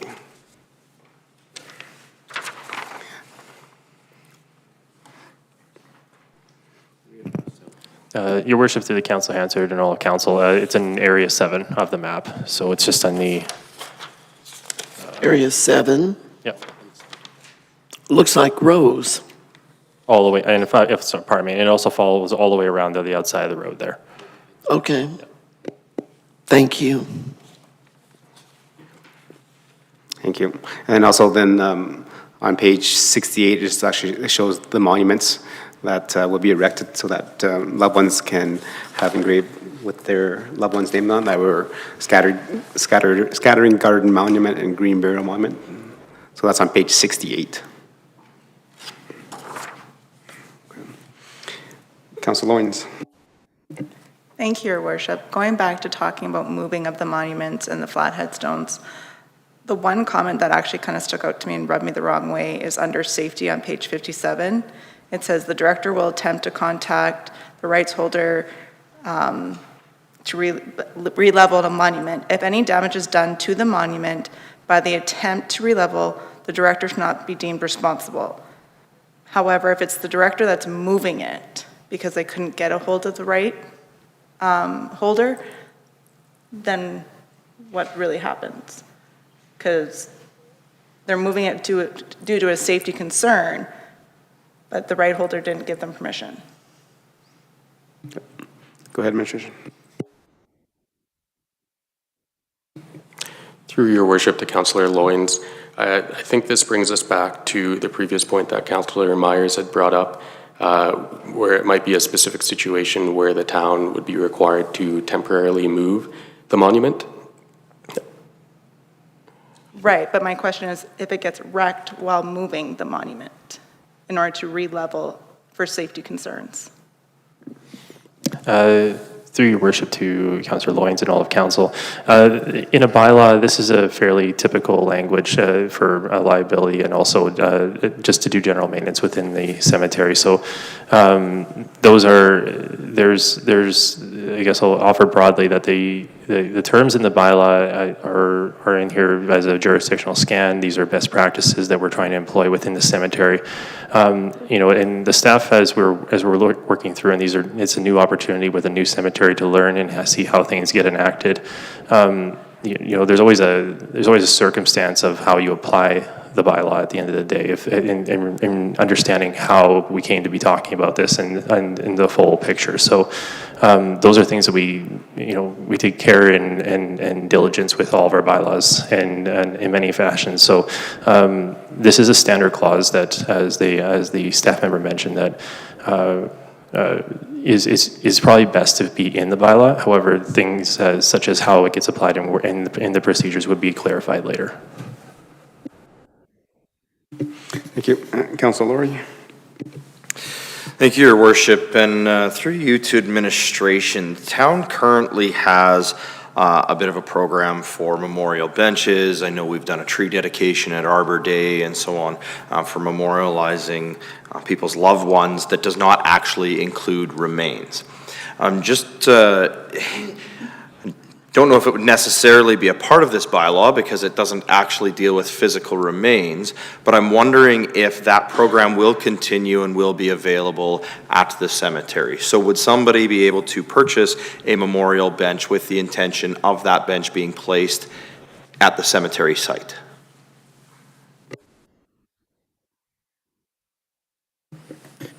Your Worship, through to Councilor Laurie, certainly we would just expand the program to include different sites. Currently, it states the sites that we would put a memorial bench. If the cemetery opens and it's not included in their overall operations, we would just extend the program to include that location. Thank you, and I think that would be something that would be wise to do so immediately or very near the beginning. It gives an opportunity for people to enact that right away, similar as to buying a plot, where it would also save us from purchasing and acquiring standard benches, if you'd like to call it, that maybe would not be able to, or maybe that's something that should be considered when we are procuring the equipment for the cemetery. If we are purchasing benches, would those benches be able to be purchased in where a plaque could be installed in the future on those benches, so that somebody could essentially, the bench would exist, but at some point in time, if they wish to memorialize their loved one, but they didn't wish to intern their remains, they then had that option to do that at the cemetery. Same with the trees, being able to put a plaque at the base of a tree. I know, I can't remember what we agreed to do for the one that was memorialized at Arbor Day. But again, there was obviously one that was planted in honor of a young lady from our community who passed away. And so I'd like to make sure that we're able to incorporate those within the cemetery as well, because they seem to not really be mentioned because they don't deal with physical remains.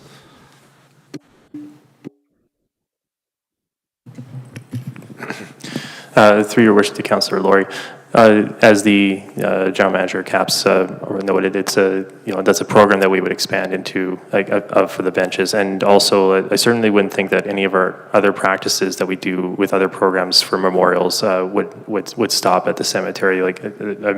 I'm reasonably sure we could find ways to work with, and they don't have to be considered mutually exclusive. For the bylaw in front of council tonight, the bylaw here does deal with the cemetery and how we're intending to present it. However, the other programs don't necessarily just stop at the door there.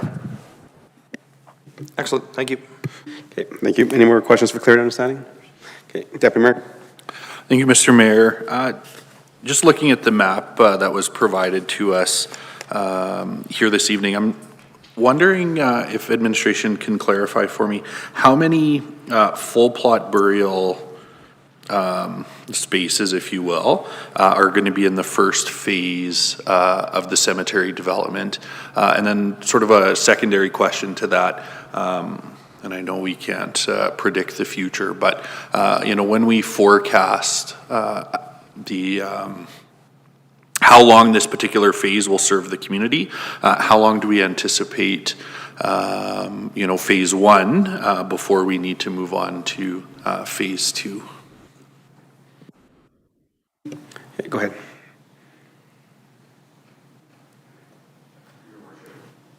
Through your worship to Councillor Anderson. So the exact number of each different burial type isn't exactly specified at this stage. The plot layout, while being a general overview and we don't expect it to change too much, is quite fluid. So the quantity or percentage that you see here on the screen was based off the cemetery master plan, which gauged demand but through public engagement. That said, demand can change over time, and so if we were to see green burial options becoming more in demand, we can adjust the plot layout a little bit to reflect more green burial options. So it's not something that is currently set in stone for the full quantity or the exact amount of full plots. As for your second question, that's not something that we outright prescribed or designed into phase one. Getting an understanding of the rate at which the cemetery will be used is quite difficult, and it's not a number that administration is looking to put to phase one. Phase two would then be constructed just as needed as phase one filled up. Deputy Mayor. No, and I appreciate that, and certainly there are so many different factors that play into this. I guess a follow-up there, certainly looking at phase two with, the amount of work that's gone into phase one, we'll have servicing and access and all of that. Is phase two projected, and I know we've seen some of this, I believe, in the past, I just don't recall, projected to be of similar size and scope to phase one? And then I guess the follow-up to that would be, is that sort of the land allotment is for the two phases, or do we have the possibility of expanding if the need warranted beyond phase two? Through your worship to Councillor Anderson, Phase 2 is similarly sized to Phase 1, so we can expect a similar quantity of plots to fit in there. As for expansion beyond Phase 2, we are restricted by wetlands. So I don't believe administration sees a third phase to the cemetery. We would then be looking at other sites in the new cemetery. Thank you. Councillor Hassard? Your worship, we haven't discussed this this evening, and I know we did previously. For many years, for all these years, Stony Plain residents who passed away were not buried here. Unless they were members of St. Matthew Lutheran Church, then they could be buried at St. Matthew Lutheran Cemetery. But they don't allow the general public to be buried there. It's their own members.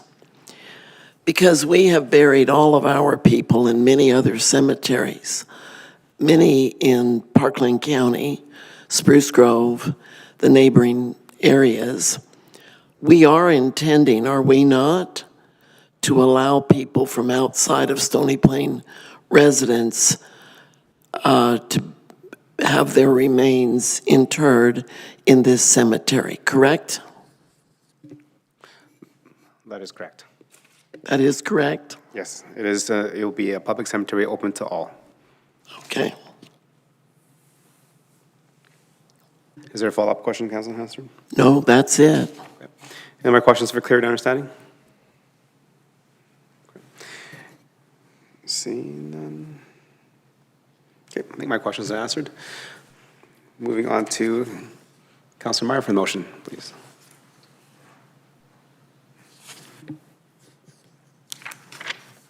Yes, thank you, Your Worship. The Town Council give first reading to bylaw 2710/G/24, a bylaw to regulate the operation and use of a cemetery in the town of Stony Plain.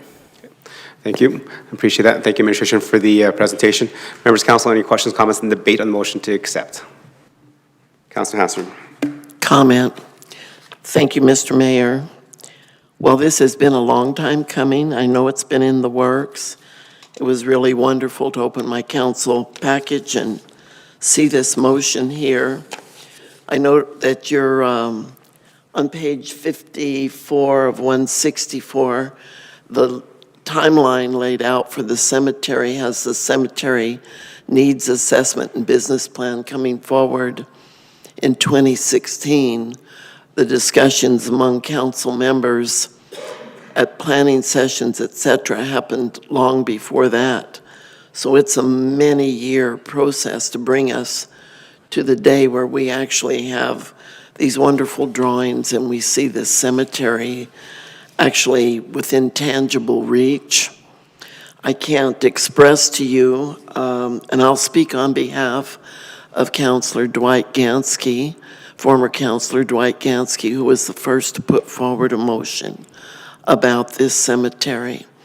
It didn't take me the blink of an eye to be a champion alongside of him on this project, but I certainly have appreciated all of council, this council, getting behind the project and pushing forward. And I do think there have been times when we've driven administration crazy over this project. General Manager Carl Hill has graciously rolled his eyes almost where we can't see it, but it's very, very much appreciated that we've got this within tangible reach. I know the funeral directors in the area will be very pleased because they have many times been asked, I can't even suggest the number, hundreds of times been asked about having their loved ones, people's loved ones, placed in Stony Plain, and it wasn't possible. And now it will be possible. So thank you for the opportunity to say these things, and thank you to council for pushing hard to bring us here, and our senior staff for making it possible. Thank you for your comments, Councilor Hassard. Any other questions, comments, and debate? All in favor of first reading? That is carried. Let's recess, and then we'll come back in about 10, 15 minutes. Thank you.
say we just install a tag wall. Okay. Welcome back, members of council, Armin, and those that are following along.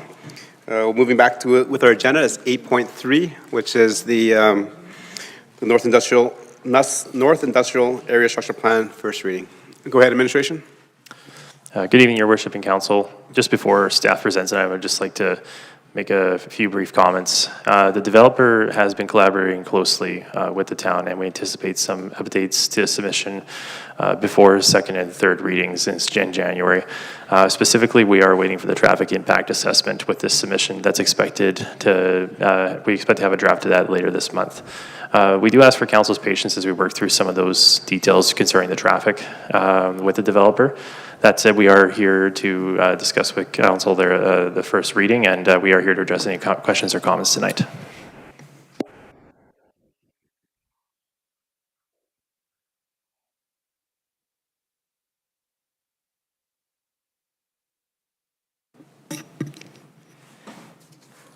Thank you, Your Worship and Town Council.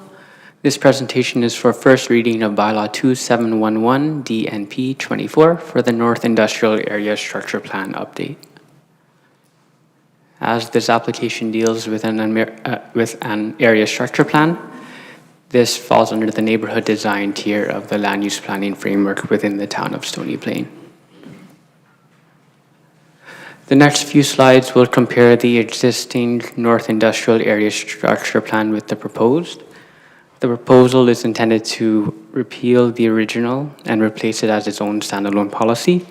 The proposal does keep the original intent and elements of the original area structure plan. It simply adjusts the boundaries and revises the servicing to meet the needs of the area. So the maps in front of you on your screen are the existing and proposed land use concept. Generally, the area is meant for business industrial and maintains that. However, it expands on the east boundary or southeast boundary to continue the business industrial use, as well as including a road network for circulation for the development, and also includes an expansion of the utility areas north for a potential expansion of the stormwater management facility on site. In terms of the circulation, you'll notice a few differences here. So North Park Drive extends eastward into the adjacent quarter section. This matches what is there today and what the developer has proposed for Stage 4 of North Industrial Park. Keystone Drive also extends northward from North Park Drive, again matching what is there today. North Park Drive would be developed to an industrial collector standard. Slate Avenue and Road A, which is currently unnamed, those would also extend into the east quarter section and would be developed to an industrial local standard. Road B, shown on the map, would be a northward extension of 28th Street, extending north of Highway 16A, and that would tie into Road A as shown on the screen there. On the original circulation concept, you'll notice that Boulder Boulevard extends fully eastward into the adjacent quarter section. On this proposal, Boulder Boulevard terminates to facilitate North Industrial Stage 5. Extensions to the east quarter section would still be maintained through North Park Drive, Slate Avenue, and the unnamed Road A. The stormwater concept has generally a similar idea. Stormwater generally flows from the southeast to the northwest. It would flow into the existing stormwater management facility on the northern portion of the plan. And then again, the extension of the north boundary would be required to facilitate an expansion of this facility, which would be required to service the area. The sanitary concepts remain similar with slight changes in alignment due to the changes in the road alignment. Generally, the sanitary would flow towards a lift station on the western portion of the plan, and that is the same concept as the original or existing area structure plan. The proposed water distribution plan has generally the same concepts as the original.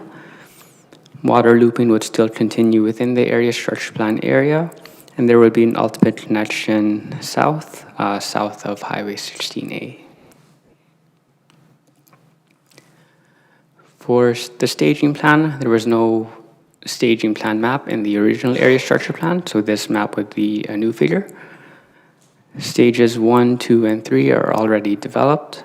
Stages 4 and 5 are in development, noting that stage 5 has the two portions on the southeastern portion of the plan and that northern portion for the expansion of the stormwater management facility.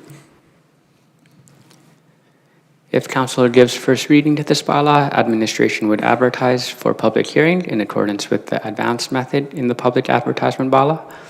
This includes a post on the town website, signage on site, and a mail out to landowners within a minimum 90 meters from the subject area. The public hearing would be tentatively scheduled for January 13, 2025. Second and third reading would also be on a future council agenda for council decision. Thank you, and we're happy to answer any questions. Thank you for the presentation, and definitely I'm very happy to see this come forward. As council is aware that economic development was one of our top priorities for this current year, so I'm glad to see that there is some development happening within our community. Members of council, questions for clarity and understanding. Councillor Hansard, go ahead. Thank you, Your Worship.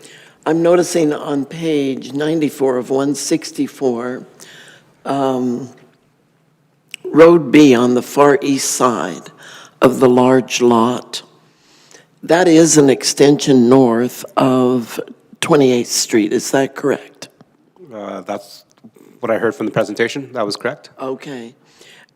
Are we already in the process of working with Alberta Transportation to, one, allow that access, and two, to put a traffic light at it? Is that the intention? Councillor Hansard, that is correct. I think the administration mentioned earlier that they're currently working on the traffic impact statement, and our staff has reached out to Alberta Transportation, and just last week, Councillor Plechko, myself, the town manager, and the general manager of Strategic Services, we had a meeting with the minister regarding access and just overall road networks within the town of Stony Plain. Okay, is that something that would have come to the rest of council in a report, or we would just be apprised of it as needed? Thank you, Councillor Hansard. It's been part of our updates through our strategic plan, and was having these road networks in place. Okay. Our public does not know all of these things, so I guess we'll get told when the time is right if we're successful in being able to create that intersection properly there. I think the commentary from administration I heard, if they can correct me if I'm wrong, was that that they'll have the traffic impact statement ready for us when we do the next reading. Through your worship, the councillor Hansard and all of council, that's correct. Mr. Mayor, traffic impact statement is going to include that information, or is that simply going to talk to us about traffic flows and expected busyness of that area? From my previous understanding, that will show the need for that area, what kind of access is required, and with that information, then we can go and firm up our case with Alberta Transportation. All right, thank you. Okay. Any more questions for clarity and understanding from members of council? Okay, seeing none, thank you. In terms of questions of the unnamed Road A, so in terms of road naming, so how does that get named later on? Your worship, all of council, road naming is the authority of the Development Authority under the, I believe it was a policy that we put in place for namings of various features, including roads. So again, that would be an application by the applicant to administration, specifically the Development Authority, to review any proposed road names and then make sure that they align with, say, the surrounding area structure plan or the kind of the neighborhood theme. In the case of the North Business Park here, kind of rocks, quarry, those sort of names are kind of the theme for that area. So that would be something that we'd be looking at when we get an application. Thank you. Any other questions for clear understanding? See none. Councilor Lowry for the motion, please. Thank you, Your Worship. I'll move that Town Council give first reading to bylaw 2711/DMP/24, a bylaw to adopt a revised North Industrial Area Structure Plan, and 2, that a public hearing be scheduled for January 13th, 2025. Thank you, Councilor Lowry. Members of council, the motion is on there. We have a public hearing date. Questions, comments, and debate? Call the question. All in favor? That's carried. Moving on to 8.4, which is the North Industrial Park Stage 5. Go ahead, administration. Thank you, Your Worship and Town Council. This presentation is for first reading of bylaw 2712 LUO 24 for the North Industrial Park Stage 5 Land Use Bylaw Amendment. As this application deals with the land use bylaw, it falls under the land development tier of the land use planning framework within the town of Stony Plain. To give you an aerial and location context of this bylaw amendment, this falls within the North Industrial Park neighborhood in the same location as the proposed North Industrial Area Structure Plan. It's in 2 separate portions, one portion north of the existing stormwater management facility and one portion southeast of the developments and quarter section. The neighborhood level plan for this area is the North Industrial ASP. This map here is the proposed North Industrial Area Structure Plan development concept. This bylaw amendment aligns with that proposed North Industrial Area Structure Plan. More specifically, this bylaw proposes redistricting from FD to P3 in the northern section for a utility area intended to facilitate the expansion of the stormwater management facility.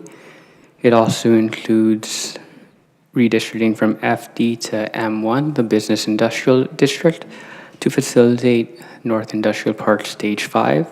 And this bylaw amendment also includes the proposed road network, extending a proposed unnamed road and 28th Street north of Highway 16A. If council gives first reading to this bylaw, administration would advertise this bylaw in accordance with the advanced method in the public advertisement bylaw. That includes a post on the town website, site signage, and mail out to landowners within a minimum 90 meters. The advertisement would align with the proposed North Industrial Area Structure Plan bylaw as well. The public hearing would be tentatively scheduled for January 13, 2025, and second and third reading would be put on a future council agenda for council decision. Thank you, and we're happy to answer any questions. Okay. Thank you for the presentation. Definitely, members of council, questions for clear understanding? Okay. Seeing none, just one question regarding the expansion to the northern part from FT to P1. So is that just to accommodate the additional land that's required for stage 5?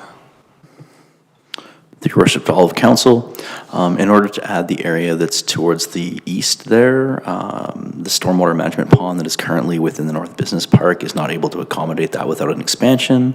So the little bit to the north is to accommodate that expansion to the stormwater management pond that exists today. Okay, thank you. And then in terms of the expansion, would that be the developer's responsibility or the town's responsibility? Through your Worship, all council, it would be the developer's responsibility as part of any local improvements, including roads, pipes, and stormwater ponds, to be done as part of the development for that stage. Okay. Thank you. Any more questions for clear understanding? See none. Deputy Mayor for the motion, please. Thank you, Mr. Mayor. I'll move that Town Council give first reading to bylaw 2712/LUO/24, a bylaw to amend land use bylaw 2686/LUO/24, and 2, that a public hearing be scheduled for January 13th, 2025. Okay. Thank you. Members of council, questions, comments, and debate on first reading? Call the question, all in favor? Okay, that is carried. Moving on with our agenda is number 9, which is business items. Moving on to 9.1, which is the application for the Growth and Sustainability Grant. Go ahead, administration. Good evening, Your Worship and Council. The Local Growth and Sustainability Grant was announced by in the provincial budget of 2024 to support local governments by funding infrastructure projects that address growth pressures and attract economic development opportunities. The town has identified the Brickyard Storm Pond as a project to apply for under the grant. The storm pond will address growth pressures by facilitating the development of the Old Town residential area, the recreation facility, and by providing a permanent storm pond for the Westview K-9 school and the planned new Francophone school. It will also mitigate higher stormwater flows and reduce flooding on the currently undeveloped land. The storm pond project was approved as part of the Old Town South redevelopment on the 2024-2026 corporate plan. The total project budget is $3 million, with $2.5 million funded through a debenture and $500,000 funded through utilities. If our application is successful, the grant will fund up to 50% of the project, reducing the debenture amount required and easing the impact on utility rates. Approval from council is required by the grant program as part of the application process. Applications will be evaluated by Municipal Affairs and reviewed by the Minister for Project Selection and Approval. Successful projects will be announced in early 2025. Thank you, Commissioner. Thank you for the presentation. Members of council, again, we know that with this project, we've been tracking it for a little while, and we have the ability to apply for a grant. Any questions, comments, and debate? Oh, no, actually, any questions for clarity and understanding? Councilor Laurie. Thank you, Your Worship. I'm just wondering if we have any details about what the, I guess, total pot of money for the Local Growth and Sustainability Grant program is. I believe it's 60 million, but I need to double check that. Yeah, correct. That's what we recall. So, any other questions for clear understanding? Councilor Loynes. Thank you, Worship. Is this an all or nothing grant? Like, is it $3 million or nothing? Mr. Mayor, through to Councilor Loynes, yes, that's correct.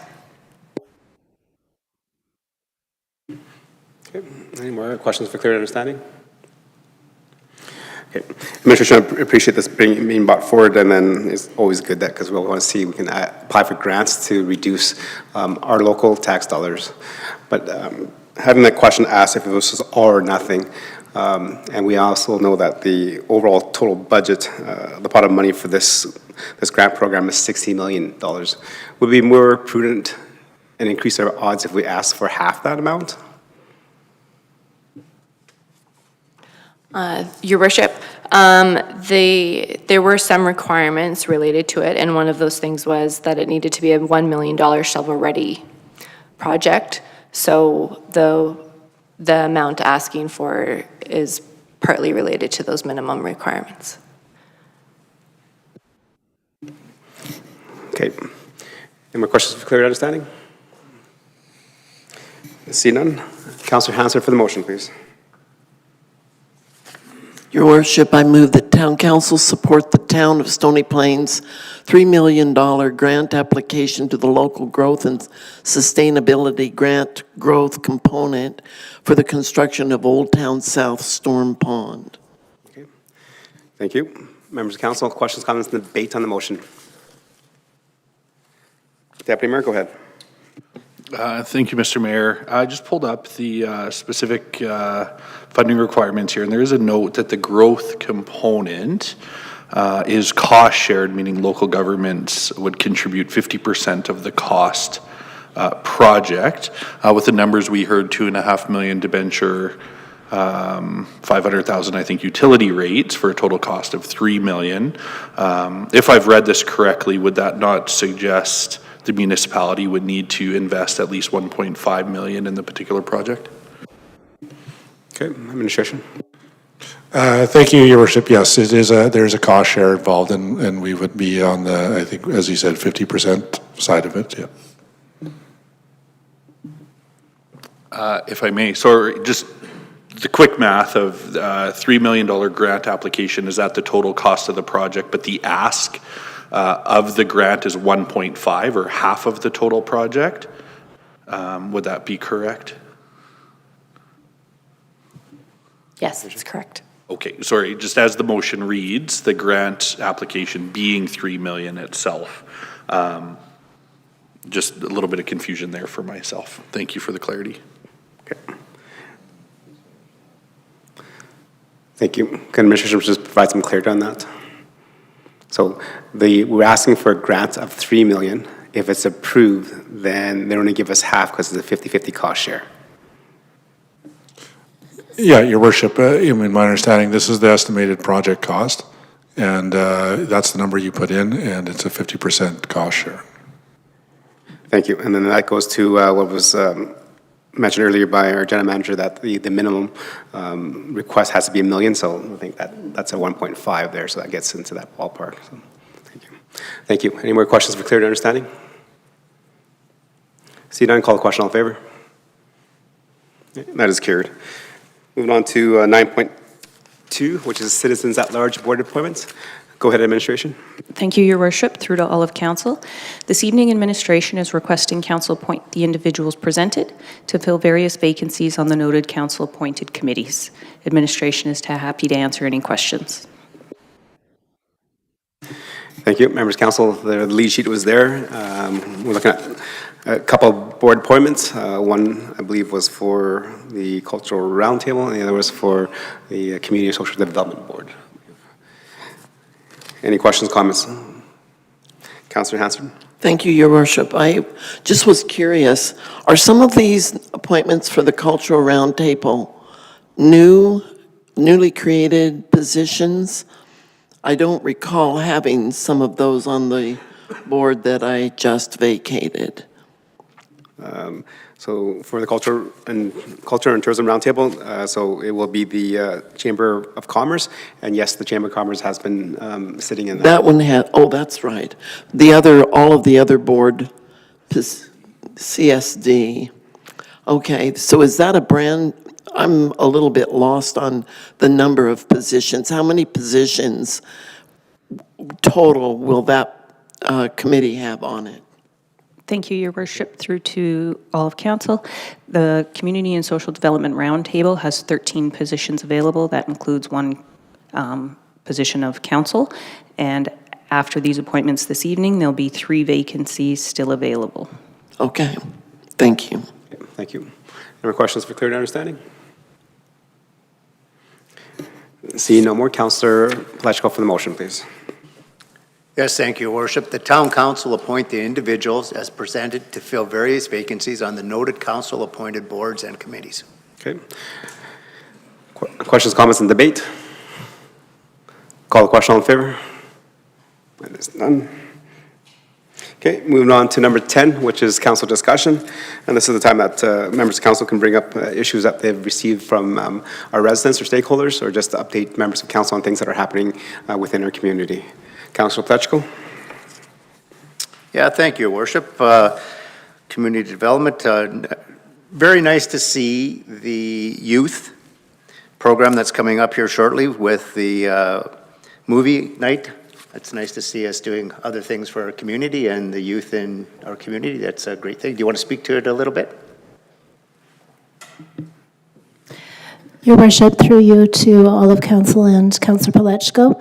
Yes, it's an event that's being organized for Wednesday, December 18th, to invite community youth to enjoy a production of The One. It's a Christmas film with a theme around belonging and being connected to community, and so we felt that it was an interesting opportunity to bring community youth together for a night at the theater. Transportation has been arranged, a park and ride that will take place departing from just outside town office and then taking the youth over to the theater in Spruce Grove. Thank you. And if I could? Go ahead. Just one further question. Surrounding a group within our community that has come to light and has created a bit of confusion for many residents within our community. And I'm just wondering if somebody at administration could speak to it. The group is called Stony Plain Youth Network Committee. And I'm finding that this group is associated with our Stony Plain Youth Center. And a lot of people feel that this is a tie-in to the center. And I'm wondering if somebody can speak to how this ties in or is not related to anything that we do within the town. And then I'm wondering how we separate the two so that they're not tied together if they're not tied together. Go ahead. Your Worship, through you to Councillor Palechko and the rest of Council. The Stony Plain Youth Network has been working within the community. One of their goals is to bring community partners together, and they're looking at ways that they can create volunteer opportunities for youth through work experience options. There is no formal direct tie between the town of Stony Plain and the Stony Plain Youth Network. However, certainly some of the youth that are working within the Stony Plain Youth Network would be youth that attend youth programs, and they're certainly targeting work within Stony Plain and for youth that live and reside and have an interest in being part of the Stony Plain community. We do know that the breadth of youth services in the community can always benefit from additional service providers. And so we're excited about the opportunity to work with them more closely. But at this point in time, there is no formal arrangement. We're very careful when we communicate what Stony Plain activities are with respect to the town, that we clearly identify ourselves using our logo. We use our own social media and our own communication platforms to share what events are being supported and promoted through the town of Stony Plain itself. Okay, thank you for that clarity. Anything else, Councillor Palechko? No, just want to wish everybody a Merry Christmas and a festive season. I know this is our last council meeting, and we've got a few things planned between now and Christmas and the New Year's that will see many of us at multitude of functions. Just a festive season to everybody, and I hope to see everybody back when the new year returns. Thank you. Councillor Loyens? Thank you, Your Worship. I just wanted to put a note out there that our snow crew has been going out and trying to fix all the blocked ice from the catch basins. We had some nice weather over the weekend, which caused a little bit more grief than we had all hoped for with the thawing and freezing. Just a slight reminder to our residents that it is not okay to throw your snow from your driveway onto the road. It does not help the situation. It actually only makes it worse. And we do not measure from the end of your driveway for our 10 centimeters for road clearing. There are specific spots that the town does measure. So again, you're not doing yourselves any favors. Other than that, same as Councillor Palechko, Merry Christmas to all, and that is it. Thank you, Councillor Loyens. Councillor Meyer? Thank you, Your Worship. I just echo my fellow councillors. Wish all of administration present happy Merry Christmas and a Happy New Year, and of course all of council and the residents. Hope everybody has a very nice Christmas. We'll see you guys after the break. Councillor Lowry? Thank you, Your Worship. A couple of things this evening. First, I just wanted to mention we had a great Celebrating Inclusion event that occurred at the Tri-Leisure Centre last week. Now, it was a fantastic event and designed again to increase the awareness of those with disabilities in our community and how they can be included and how they should be included. And what really hit home is I had a lot of conversations with several people there about some of the challenges in respect to getting around our region as somebody who uses, whether it be a wheelchair or different types of mobility aids.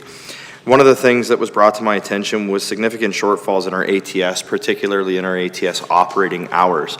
It was in fact to the point where even on the Celebrating Inclusion Day, it took until that morning for a message essentially to get back through to make sure that our ATS actually operated for the full portion of the event so that people in our community with those needs could actually attend the event themselves. So I'm very, very glad that administration was on short notice able to make that adjustment and make that happen.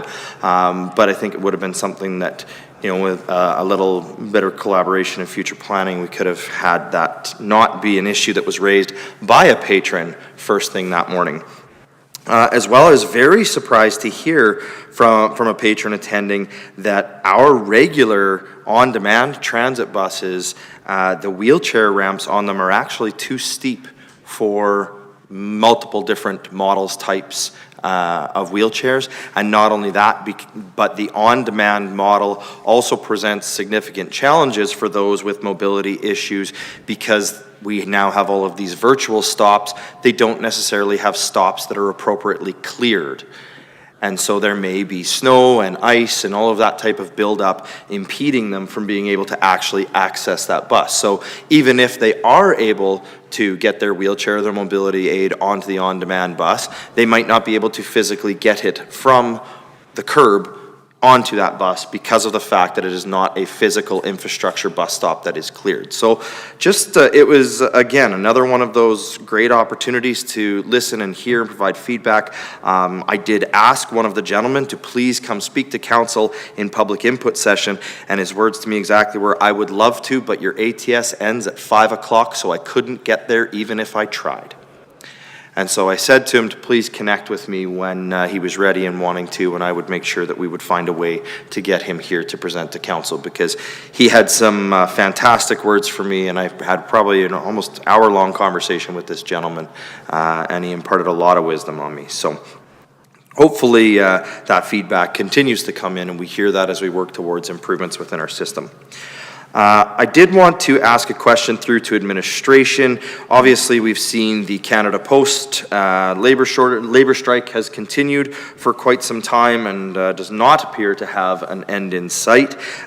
Just wondering, have we taken any initiatives in regards to things like late fees for utility notices or ensuring that residents have alternative and various ways of accessing their utility bills and amounts owing? Go ahead, administration. Your Worship, through to Councillor Laurie. Thank you for the opportunity to talk about this. So I did want to let you guys know the actions that we've taken with the Canada Post strike to date, which did start on November 14th. So there were no impact to residents with respect to utility bills that went out in November because they were sent on the 4th of November before the strike. However, bills that went out last week were emailed out to all of those who had signed up for e-billing. The bills are also available online for those residents who sign up for accounts. In addition to any of those accounts that would have been sent by mail, we have printed those and they are available at the front desk for those who want to come in to get them. We are also providing assistance over the phone and helping residents sign up for e-billing or to arrange for them to come in during business hours to pick up their invoice. We also, pardon me, we also commenced a social media campaign with the first post running on November 25th. That was really to encourage the signing up for e-billing to lessen the effects of the strike.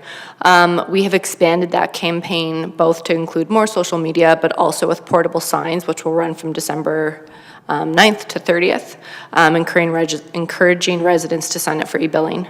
On top of that, we have waived interest on late payments during the strike. We'll continue to support residents in obtaining and paying their bills, encouraging online access where possible. Excellent, thank you very much. And I think the most encouraging thing there was the waiving the interest and the late fees on that. As we know, there is a segment of our population that no matter what will not have access to e-billing and what have you. And so fantastic to hear of all the different ways and the initiatives that we've done. I know we also have things like the scheduled prepayment program and where residents can sign up, but that can automatically come out no matter whether they receive that notice or not. So appreciate all the work that's done. Just one other observation. Again, I know there's been some change in maintenance along 779 at the crosswalk by John Paul II School. The windrow now, this is just adjacent to 57th Avenue, the windrow now is actually blocking the crosswalk. So as the young students are getting about halfway across the road, there's now a pretty significant buildup of pushed aside snow, ice, slush, and so on and so forth.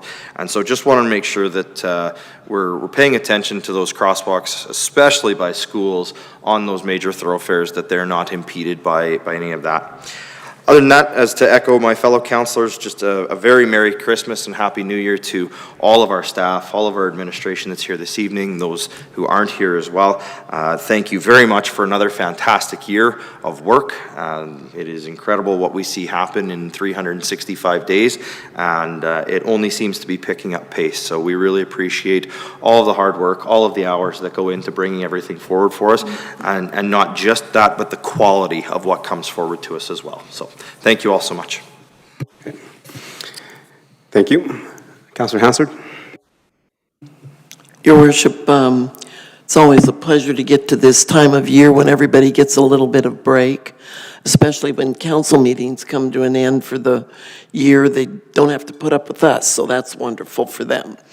I am just wanting to extend appreciation to everybody for how busy it is and how you just seem to ride this wave so well. So thank you for all of that and always giving us good information so we can make decisions. I was able to attend the My Shack Christmas party at Atchison Business Park on Friday of this past week. My goodness, was that a big event. I don't know what I was expecting, but there were hundreds of people there when I was there, and it was an all-day, started at just before noon, and I think was going until 8 p.m., constant flow of food, and so many people, a lot of working people, and I was amazed at how many of them had popped in from our North Business Park, apparently, people who all did business with My Shacks. The My Shack group, their patriarch tends to want to do things and not be singled out for recognition, so he cringes when his name is put on things. However, they have done so much work to help our Pioneer Museum. I particularly wanted to go and just be respectful of their contribution in our community, and I'm sure others know of many things I don't know that they participate in and make contributions for. But in particular, their contributions to Pioneer Museum have been immense. So Merry Christmas to everybody, and I hope you enjoy the days that you'll have off and enjoy your families. Thank you, Councillor Hansard. Deputy Mayor. Thank you, Mr. Mayor. I appreciate all the sentiments around the table this evening, from conversations about community partners to the importance of accessibility. Some really, really good council discussion this evening. I did want to pick up on something that Councillor Palechko sort of raised and administration had an opportunity to speak to, and that was the youth movie specifically. And I may have missed this. But if we have youth in the community that would like to participate with that, what ages are we looking at, and how would they go about securing a ticket to that event? Your Worship, through you to Deputy Mayor and the rest of Council. The tickets are free. On our social media and on posters around town, there are QR codes that can be scanned. It takes people to an Eventbrite link where they can get their ticket. The ticket includes popcorn and a snack. And we're also able to accommodate youth under the age of 13 with a parent. It is a PG-13 movie. And so the target audience really is that 11, 12 to 17. Essentially the group of youth that would be probably most interested in a film of this, but we aren't being too regulatory about who might attend this production. Perfect, thank you for that, and I appreciate the comments on how to register. With Eventbrite, will that allow them to also register for the transportation from here to the theater, or is there a separate process involved with that? Your Worship, through you to Deputy Mayor, I'm not sure. I would have to look at that and get back to you. Yeah, if you don't mind, I'd love to share that, and I know other members of council would as well, and just make sure that as we do, that we share all the information necessary to participate. So thank you for that. Second thing, and really the final thing for me this evening, you know, we live in a community that I believe is created a name for itself in terms of our residents and their desire to volunteer, to be involved in community events, to give of their time, energy, and effort. And I think sometimes it's easy throughout the year, we sort of become accustomed to that reality. But every year around the holidays, we certainly see that spirit of giving back, that spirit of volunteerism, the spirit of truly community come out in force. And there are a number of groups that take some of the lead on those things. The Kinsmen Club being one of them. I know they are sort of in their last push here this week to collect toys, unwrapped toys, gift cards, in cash to help provide a Christmas or holiday experience for those in our area who may not be able to have that this season. And so December 14th, this upcoming Saturday, is kind of their big push to the finish. They'll have some special guests over at the Red Apple from the North Pole coming down for pictures and conversation. But between 10 and 4, I know they would love to see as many people from the community come out and support them. And I know as a community that that's already happening. I can't even remember, I tried to count the number of community organizations and service groups that are involved with the Christmas Hamper program, and I lost track. It's just a significant number where it feels like every time you turn around, there's someone else advocating or collecting or donating, and certainly tremendous appreciation to those service agencies, but also to the people of Stony Plain that are so active and caring through this season. So with that, we wish each of you in our community on council and administration health, hope, and happiness this holiday season, and a Merry Christmas and Happy New Year. Thank you. Thank you, Councilor Anderson. And just for me, just kind of some notes to make sure everybody's aware.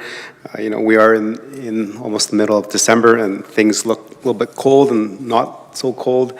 And just a warning that our storm ponds are not safe to go on. Sometimes as children we like to run around and do a lot of things and play on those little areas, but just a warning to all parents and children out there is please do not play on the storm ponds. They are not safe. They are a storm pond, so there is moving water underneath it, so please stay off those. And then the second point is that, again, we just saw some snowfall and then some melt and a little more snowfall, and then a little bit more freeze.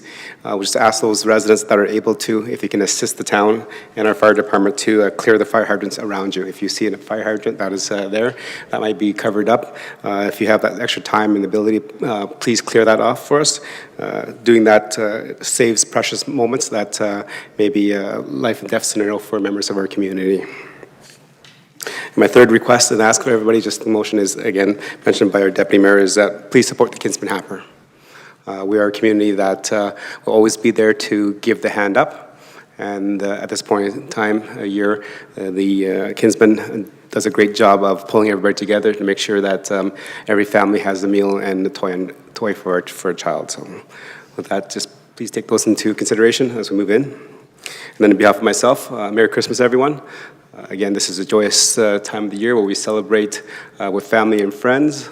Make sure you take the time to reflect on the year that we have come from. Every year seems like, it never ends sometimes, and sometimes the days go by too fast. But this is the time that we get to take a break and reflect on who we have in our lives, what we're thankful for, and definitely the appreciation of everyone's work to build our community. So with that, Merry Christmas, everyone, and definitely Happy New Year. Okay. Members Council, that ends our number 10, which is council discussion. Moving on to number 11, which is closed meeting, closed session. This is the time that council will go into closed session, so there'll be no live recording of this.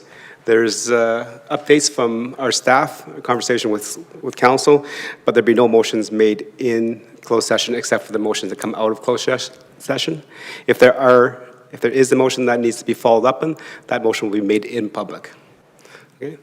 And then with that, we're also going to be taking, this is weird because we're going to take a 10-minute break before we go in session, closed session, so it allows members of staff that are not needed here to leave the chambers. So members council, I will ask for a motion for a closed session. I'll pass that motion, and then there'll be a 10-minute recess before we get back. Who's next? Oh, you know what, you're beside me. Councilor Laurie, go ahead. Thank you, Your Worship. I'll move that council moves into closed session at 7:50 PM to discuss 11.1 insurance and legal update per FOIP section 27. Okay, thank you. And before I call the motion, so once the motion is called, there'll be a recess until 8 o'clock to allow staff to come and go, and we get the right people in the closed session. I'll call the question. All in favor? That is carried. Thank you.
Move.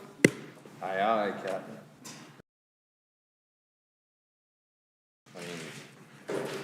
Okay, welcome back. Council has come out of closed session. The motion was made by Councillor Loynes to come out of closed session. That was passed 7-0.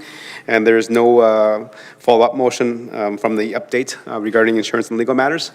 That moves on with agenda number 12, which is adjournment. So that ends our meeting. So, and this also ends our last meeting of the year as well. So for all those that are still here and that will be watching a little bit later on, we wish you a Merry Christmas and a Happy New Year. Is there? Comes onto my thing. Oh, okay, I guess there is a motion to accept for information, but do we need to? Fine, that sounds good. Councillor Meyer, can you make that motion, please? Yeah, sure. Thank you, Your Worship. I move that Town Council accept the insurance and legal update for information. Thank you. Any questions and debate on the motion to accept?